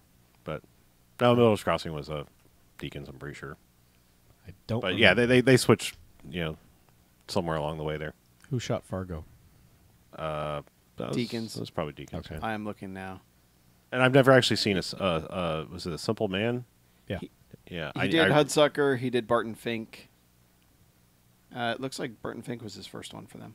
Okay, so Sonnenfeld was Miller's Crossing, or maybe somebody else. Yeah. Yep. But yeah, I know Barry Sonnenfeld went and did whatever the hell he did with his career directing wise, but like, man, as a director of photography, I fucking loved his shit. I really did, and I loved his early look of his movies too. Like he carried that over, up until about Men in Black 2. He was like still shooting movies like he did the Coen Brothers movies for a while, and then it just stopped. It was like, I'm just straight-laced, point a camera, let's do this. Yeah. Yeah. Well, I'll close up with a couple of things real quick. So I just kind of spent some time on Amazon Prime over the weekend. It was just I at first didn't really want to get it involved in anything too in depth. Like I didn't want like a big, project or anything like that. I was like, let's start a new show that's 88 episodes and that. No. So, no, that's bad. So, we had started watching Electric Dreams, which is their anthology show. And I'd watched the first two and then just kind of put it aside. And then so we were like, let's finish that. It's only 10 episodes. So we watched all of that. Does that have anything to do with Ray Bradbury?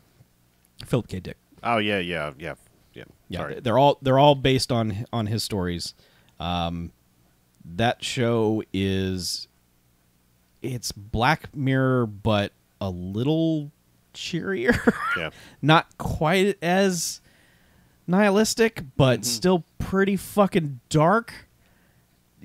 Technology is the devil, and everything about it will destroy us, and we are just handing ourselves over to it, and we're dumb. There are some amazing episodes of that show. There are one or two that don't work. The Steve Buscemi episode in particular, I think, is hot garbage. Like, it is just pretentious bullshit, and it could fucking die. But, man, there are some really, really powerful episodes of that show. The last one in particular, holy shit. Like, when that was over, my wife and I were like, well, I have to go do anything else right now. That was the darkest shit. So that's a wholehearted recommendation, and they got a whole bunch of top tier people to be in that. So, and there's some weird, like, there's an episode that's kind of about the Amazon drone program, but how people are trying on Amazon. Well, yeah, it's just weird because it's after the apocalypse, but like this Amazon-like company keeps sending out products via the drones, and people are trying to figure out how to blow up the factory, so they stop doing it because they're just getting like fucking Crocs and shit delivered, and they need like plants and seeds, and and that whole episode is about blowing up Amazon basically, and it's like, it's real weird for Amazon to be doing this. And there's another one that's kind of about an Alexa where it's like, what? Did you guys read these scripts? That was you. Had to know that was going to happen. Just waiting. Yeah. So, anyway, it's a great watch, and each one's an hour, so you can just kind of, they're not connected in any way. Mm-hmm. However, I would say there's probably a web post somewhere where someone went and figured out some connections, because there are some visuals that tie together from episode to episode, and I don't know if it's just reusing props or if they were trying to tell a bigger picture, but there's not an ongoing story, so you don't really need to pay that much attention to it. So Amazon does a thing before every show, is they start playing a trailer of some other Amazon thing. It's like, hey, watch this. And 9 out of 10 times was for the Billy Bob Thornton show. Mm-hmm. And I'm like, I don't want to start that. Goliath? Yeah. It was like, that's season 2. I don't want to get started in that. But then one time out of the rest was this trailer for this miniseries, this British miniseries called A Very English Scandal, with Hugh Grant and Q from Bond. Yeah. So we're like, my wife was like, new Q? Yeah. I mean, I've assumed it was a new show. Yes. They didn't resurrect Desmond Llewellyn. No. No. He's 112 and dead. So that's a 3-episode series about one of the most ridiculous scandals in 60s and 70s English government. It's ridiculous. It's Coen Brothers-esque the way that it's stupid. And for Doctor Who fans, I would note that it's written by Russell T Davies. It's scored by Murray Gold, who does all the Doctor Who music, and Gwen from Torchwood is in it. So it's got, if that's your bag, if you're like, I like these people, watch it. It's got that quippy Russell T Davies kind of dialogue to it. It's jokey. It's a darkly serious show that is weirdly jokey, and the jokes work. It's got quick dialogue that's a lot of fun. It's dark and disturbing, but it's a very good 3-episode thing. So, and Stephen Frears directed it. So, yeah. So, I can wholeheartedly recommend those 2 shows. All right. And that's all I got. Cool. We did a lot of watching this stuff. Yeah, we had extra time. Yeah, we had a holiday in there. Couldn't work. So, what do we got now? So, we got a couple emails. Oh, okay, great. Yeah, great. Yeah, man. That's so sweet. Fantastic. All right. This one is from Michael. Michael. Says, more recommending going on over here. Says, hey there. So, the wife's still crazy and well on her way to becoming an ex-wife, so I got time to write another email with a couple of movie recommendations. All right. There is a lot of implied backstory going on in that intro to this email. Anyway, first off, 1985's Light Blast, also known as Neon Killer. Since Raw Force got we got that recommendation a few times, but we decided not to watch it treatment, I'd like to pitch something that is hopefully a bit more obscure, even though the plot isn't equally insane. Watch Light Blast if you hear these bullet points and think, yes! A stupid laser science superweapon background plot. Raiders era face melts. Solid blood squibs. Stuntmen, cars, and random barrels getting wrecked, defenestrated, set on fire, and or blown up. Eric Estrada trying to look tense, but instead featuring the expression of a deer in headlights. Eric Estrada getting double crotch kicked and taking it like, well, technically not like a man, as he barely seems to be bothered. More Eric Estrada jokes, which I don't intend to mention in order to not spoil too much of the movie. Just generally offbeat acting, misguided 80s Italian B-movie dialogue, and crazy 80s Italian B-movie music. All in all, it might not be a non-stop action extravaganza or the most fun you've ever had, but it's the kind of eccentric 80s B-movie that is a joy to the right kind of viewer. There isn't much downtime, the technical aspects are kind of ambitious considering the context/budget, and it's both intentionally as well as unintentionally entertaining. All right. That's a good recommendation. Yeah. As for a second movie recommendation, you know what? I'll push this to the back and instead quickly mention Survive Style 5+ once more. Last time, I swear. I don't want to rehash what I already described in my last email or spoil anything of the plot, but it is a quite unique, well-made, and straight-up entertaining movie featuring a joyfully angry Vinnie Jones for some spoiler-free bonus appeal to Western audiences. Don't look at any spoilery trailers, clips, or plot summaries, and instead just watch the energy-filled quality, insanity that is this movie.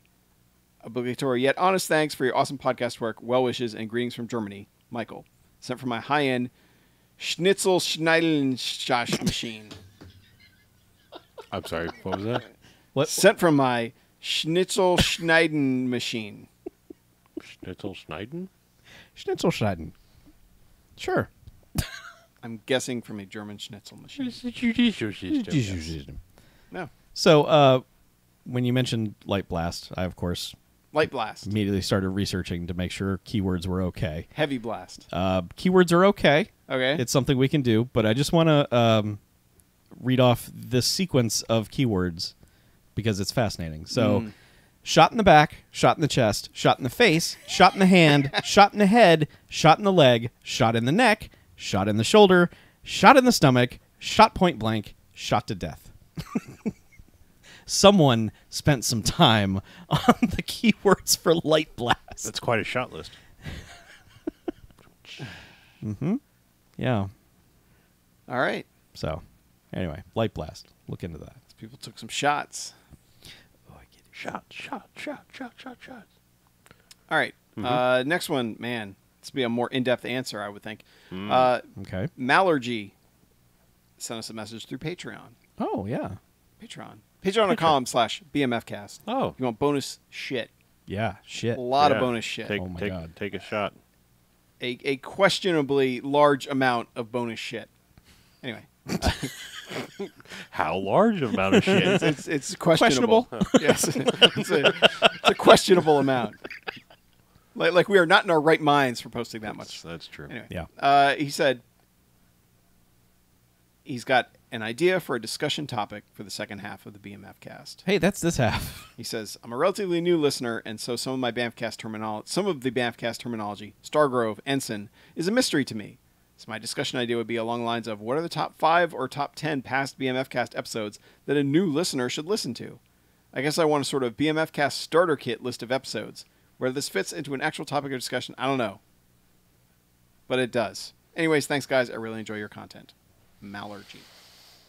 I've tried to put this together over the years of like a primer of just like, you Yeah. should probably start here, but I run out of, I don't have the time to put it together the way I want to put it together. Well, I mean, if you just want title things, like so that you understand our constant references, I mean, obviously, you got to listen to the Robot Jocks and probably the Twilight episode, despite, I mean, I'd almost say like the Forbidden Zone episode at this point. Because I feel like if you want to hear as like pure suffer, it's probably that one, even more so than Twilight now. And like I said, we've kind of changed our rating scale, but Robot Jock still applies. Yeah. The Ensign comes from Mega Shark versus Giant Octopus. Yeah, which is very early on. Very early on. I want to say it's like episode 31 or something. Stargrove is Stargrove or Never Too Young to Die. Episode 101. 101, yeah. Yep. Which, I mean, if you're listening right now and you just want a simple answer, I mean, Jocks are good movies, Bags are bad movies. A Stargrove is when, specifically a Stargrove is a song telling what somebody is doing in the movie or has done in the movie, like, step by step. Yeah. Yep.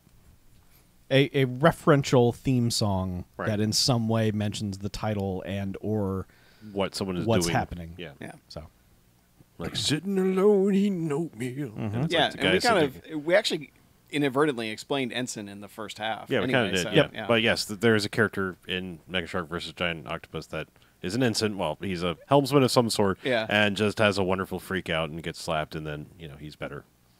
Yeah. I think for a little and while. somehow that it evolved from there.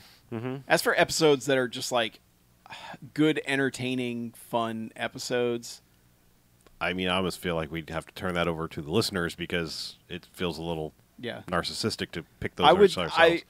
I like the Man's Best Friend episode. Yeah. Man's Best Friend is really good. we have the most memorable discussion in that. I never, like, man, we record an episode and like, even after I edit it, I'm like, I don't know what we talked about. What discussion happened there? On whether the The boyfriend or boyfriend the dog. was a good guy or a bad guy, and whether the dog was a good okay. guy or a bad Sure, guy. sure. Well, and along those lines, wherever the hell toilet wine came from, that was a fun little discussion. That was Lionheart, I believe. Is that Lionheart? Okay. or Death Warrant. Yeah, Death Warrant's where he gets thrown in jail, right? Yeah. Lionheart, he does not. Yeah, Lionheart's like he's a Then it Legionnaire or was whatever. definitely Yeah, Death Warrant. then. Okay. Yeah. I was saying these are fun, stupid side discussion episodes. Yeah, there's some unfortunate stuff, but the Chuck's first episode, Deathstalker, is really good. Yeah, It's really yes. funny, but times have changed around us, and our attitudes have changed since that episode. Just understand, we would not make 75% of the jokes that we make in that episode today. Yeah. But It's still pretty funny. I don't. What? I think we were accurately describing the film. I don't think we were going above and beyond making that kind of joke. I think it was just like, no, that's this world. This movie's world is fucked. Well, I remember saying, like, consensual sex is the greatest gift one could be given in the universe of Deathstalker. I do remember saying that at some point. Yeah. Yeah. So, God. I mean, it's weird because I feel like at a certain point, I remember more of the feelings we had when we were watching the movie than necessarily like the discussion that happened afterwards. So, like, by that token, I mean, obviously we love Robot Jocks, we love I Come in Peace, we love, there's a lot of things that we really, really, really like. yeah. But like, for me, it's hard to top the pure elation of like coming in here and talking about Xanadu or like Hologram Man. Mm-hmm. Like, Yeah. I was fucking jazzed to the gills when we watched Hologram Man because it was just like, I never knew this existed. I've never heard this talked about. This feels like a thing that we discovered, and it's fucking majestic. Yeah. Yeah. So, I mean, yeah. And Xanadu, I don't even know. I had no idea. I think Zark was here for that episode, wasn't he? And, like, he was just in awe the way the rest of us were. Because we all felt like we had taken drugs. Oh, yeah. By absolutely. the end of that movie, we were just like, what happened? Yeah, I just... Like, what just happened to us? That was one of those things, like, you can hear tales of it, and it just doesn't do it justice. Like, I mean, I always heard, like, yeah, it's a trippy, weird thing, 70s disco-y musical thing. And it was like, yeah, okay, whatever. And then it was like, fuck me. We were not prepared for what that was. Should have sent a poet. Yeah. I would say one of the weird offbeat ones, Dracula 3000, which I actually mentioned earlier in this episode. It's weird because there's no Chuck or BJ on that one. It's Tobias, Zark, me, and Harlow. Oh, wow. Oh, wow. We called it two scabs. But that movie, holy shit. Like, just the way Dracula 3000 ends, and all of us just, like, being in awe of how that movie ended. I think that was one where we had, like, a full room, too. I want to say, like, that was when we had the dual row of couches. Yeah. And I want to say, like, they were both full, and we had a lot of people there that night. I also want to say, go to YouTube and watch our Hell Squad video, because that is a very good visual, like, that is the closest thing to a commentary track that we've got, because that's a good 20-minute video where we've intercut our podcast with the actual clips from the movie. That's a really good, like, this movie's fucking nuts. Man, I didn't realize we had one that long. Yeah. Holy shit. Yeah. No, Hell Squad that one was like, okay, we need to show a lot of this, because we make a lot of good jokes in that. The Hell Squad episode is one of my favorites. One of my absolute favorites. Yeah, Hard Ticket to Hawaii, of course. Oh, God. For Yes. just us enjoying insanity. Yeah, I mean, just... Do we have a list anywhere with our ratings? Did that ever survive somewhere? Oh. I mean, I know we do, but, like, for the public. We should build, like, some sort of basic wiki. Just, like, with some definitions and some, like, top 5, bottom 5 kind of thing. I just feel like somewhere our complete and total movie list with ratings should be available, but I was just going to say, like, almost anything that's either a unanimous or pretty close to unanimous 5 jocks. Yeah. Omega Cop. Oh, God, there's so many 89 now. Punisher, like, what was Bangkok Knockout or whatever it was? Oh, God. Or Yeah. BKO. BKO, yeah. Yeah. Like, that movie was fucking insane. Stunt Rock. Stunt Rock, Actually, it didn't get unanimous, but it was close. Was it me? But You're looking at me like it was you. Yeah. I was the start when we first started doing blaxploitation with Slaughter and Truck Turner. Yeah. That's a high that I don't think we've hit since. Like, just the overall just elation of just like, man, these things are just a different thing entirely. And Truck Turner is still one of my absolute favorite movies we've ever watched for the show. Yes. Ever. Ever, ever, ever. Yep. That movie's awesome. Yeah, and that we quote all the time. We quote Raquel, take off that fucking jacket. Fucking jacket. We will quote that forever. She better learn to sell pussy in Iceland. I still think my favorite is it Friday Foster with Yaphet Kotto, where he's like, the fuck am I doing here? Yeah. Like that, Yeah. that realistic moment in a movie was one of the greatest things I remember. I believe that's also the origin of the two elevator It joke. sure is. It was Yeah. mere moments before that, I believe. But yes, just the someone stopping in a movie and just going, Yeah. "What the fuck am I doing?" Yes. Yeah. Yeah, he's up on a roof chasing Carl Weathers around, and then he's just like, the hell am I doing here? We love Yaphet. We wish there were more Yaphet movies we could watch. Yeah. I don't know. I hope that helped. But Yeah. I don't We know. We probably, at this point, with 430 episodes when this is over in the bag, plus bonuses and extras and This is the kind of thing Spoil where casts. a super fan would come in handy who could like Tell us. throw together some sort of like, my hey God. guys, this is your most memorable stuff here. Because man, I just Yeah, because that's the thing. Like, I know there's a big gap in the middle that we're skipping over. Oh, yeah. But like, because I'm sure there's stuff from 1990 here that somebody's like, holy shit. Like, How can you not be mentioning this right Yeah. now? yeah. but 1990 years a blur. yeah, and, like they genuinely, it all starts to blend together really bad. Yeah, I've looked at the list and like we watched that. Like, I'll look at this and like Time Barbarians. The fuck is that? And then I'm like, oh yeah, that. I don't Yeah. know. Yeah, and there's also stuff that I just don't even know where it came from. But there was me reading somebody's email that said John Cena can eat a bowl of fuck, and just I could not get through that line. Yep. I kept trying to read it over and over and over, and you stuck it at the end of the episode is me just like dying laughing and everybody going, "The fuck's wrong with you?"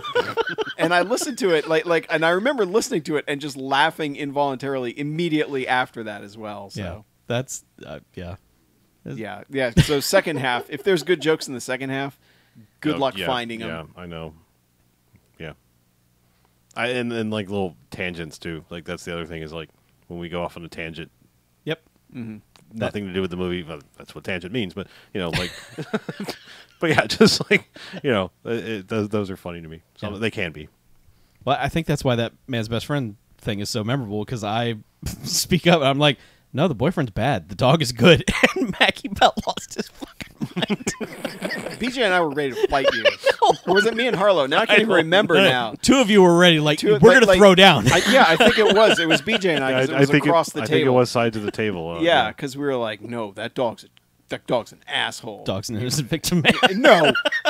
No, he's not. He's a bad dog. Yeah. Yeah. Oh, man. Oh well. Yeah. Man, there's so much stuff. But yeah, don't ask us. Ask the fans because they can tell you better because they remember shit that we do not remember at all. Yep. We're old. Our minds are going. Yeah. We can feel it. It's honestly just doing the work. It is, I yeah. don't, it doesn't stick with me. It's like you get it done and you move on and you do the next thing.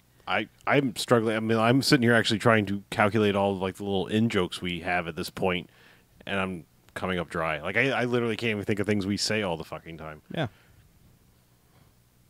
You know. It's weird. So, Yeah. Anyway. Oh, and a primer for plenty of jokes. This isn't our work, but go watch the Finsler film G.I. Joe things. Yeah. Oh, yeah, we quote those We things all the time. all do that Pork chop constantly. sandwiches. Yeah. Yeah. And if you haven't seen them, just do yourself a favor and go watch Yeah. that YouTube supercut. Even though it cuts out one or two, the big HD one. They didn't redo one or two of them, but Yeah. you'll get the Lame. idea. Yep. Yeah. But anyway, if you want to email us and tell us what your favorite episode was, write us at bmfcast.com. You want to check the other stuff out, bmfcast.com. All the socials are on the right. Generally speaking, if you go to whatever /bmfcast /bmfcast, you'll find us. Pretty much, yeah. And of course, patreon.com/bmfcast, where you can find plenty of early access content, plenty of exclusive content, A plethora of content. plenty of stuff, man. Oh, my God, so much content. Plus archives of some of the stuff that's no longer there, but it's preserved on Patreon now. It's still pretty good. Yeah. The old show, no pretense of cool. It's hiding there. Yeah. Did those all finally eventually go up there? No, there's still a few. Okay. I throw them, whenever we've I got a large gap. We just haven't had a large gap in a long time. No, because we put out freaking content, man. Yeah. Yeah. Yeah. We make it worth your few bucks. We do, yeah. It's even Yeah. worth $1. And also, if you want to know what we're watching the next week, we announce it there first. Mm-hmm. And you get to vote on the BMFcast Extra movie That's right. in a poll. Yeah, that's open to all now, right? Everybody on Patreon. Yeah. Well, yes. Yes. All patrons. Yes. There are people on Twitter who's like, I have a vote, and it's like, no, you don't. Give us $1 and I'll Yeah. count your vote. Yeah. Patreon. Otherwise, thanks for playing. Yeah. Patreon service guarantees citizenship, motherfucker. It's Patreon, not patriotism. That's right. I don't know. Yeah. But anyway, Yeah. there you go. Check it out. Yeah. Got nothing else? Nope. Well, let's get out of here, shall we? All Yes. right. I'm Harlow. I'm Mackie. I'm Chuck, and this is BMFcast out. Motherfucker. Just figured no one was going to say it. So. Thank you. Sure. Is he back next week? He says he is. Okay. He says he's back on the 14th. Oh, that's soon. Yeah. Oh, man.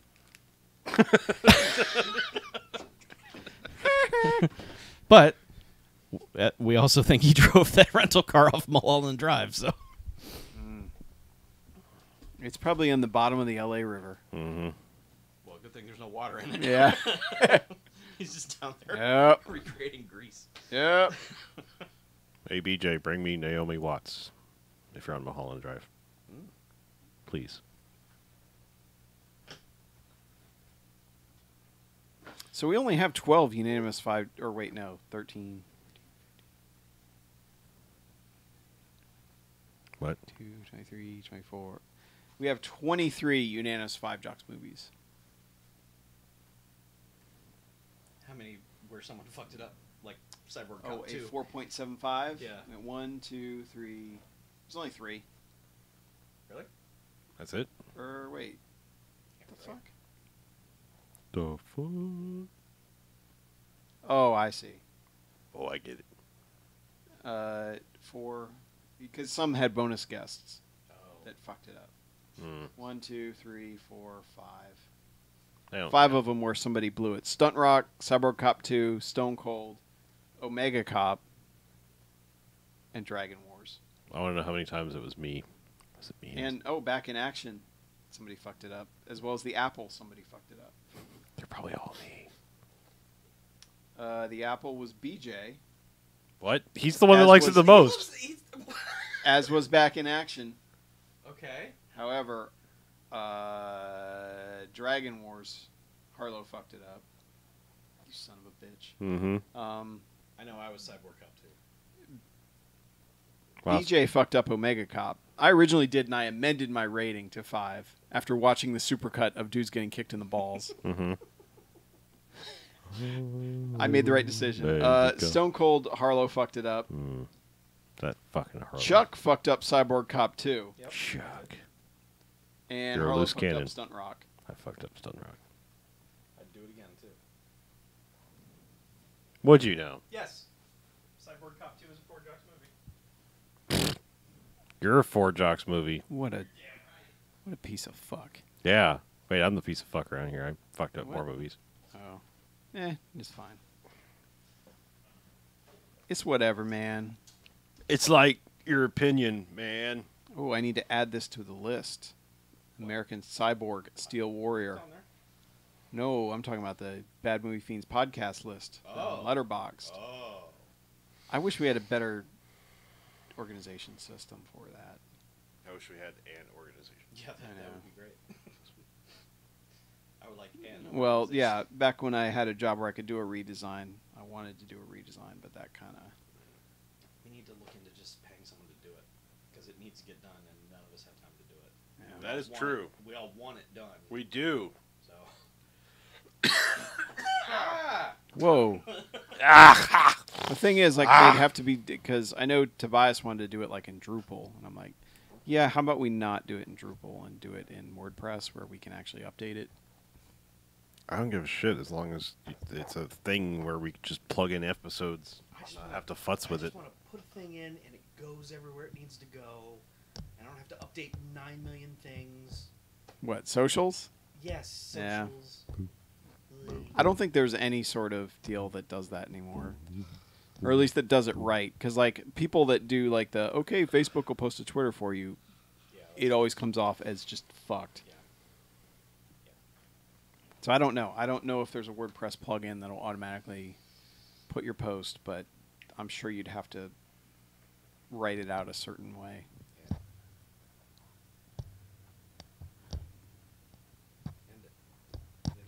All right, fine. We were just talking inside podcast over here. Yeah. I thought people might want to know. Nah. Nah. Good night, everyone. Good night, everyone. Bye.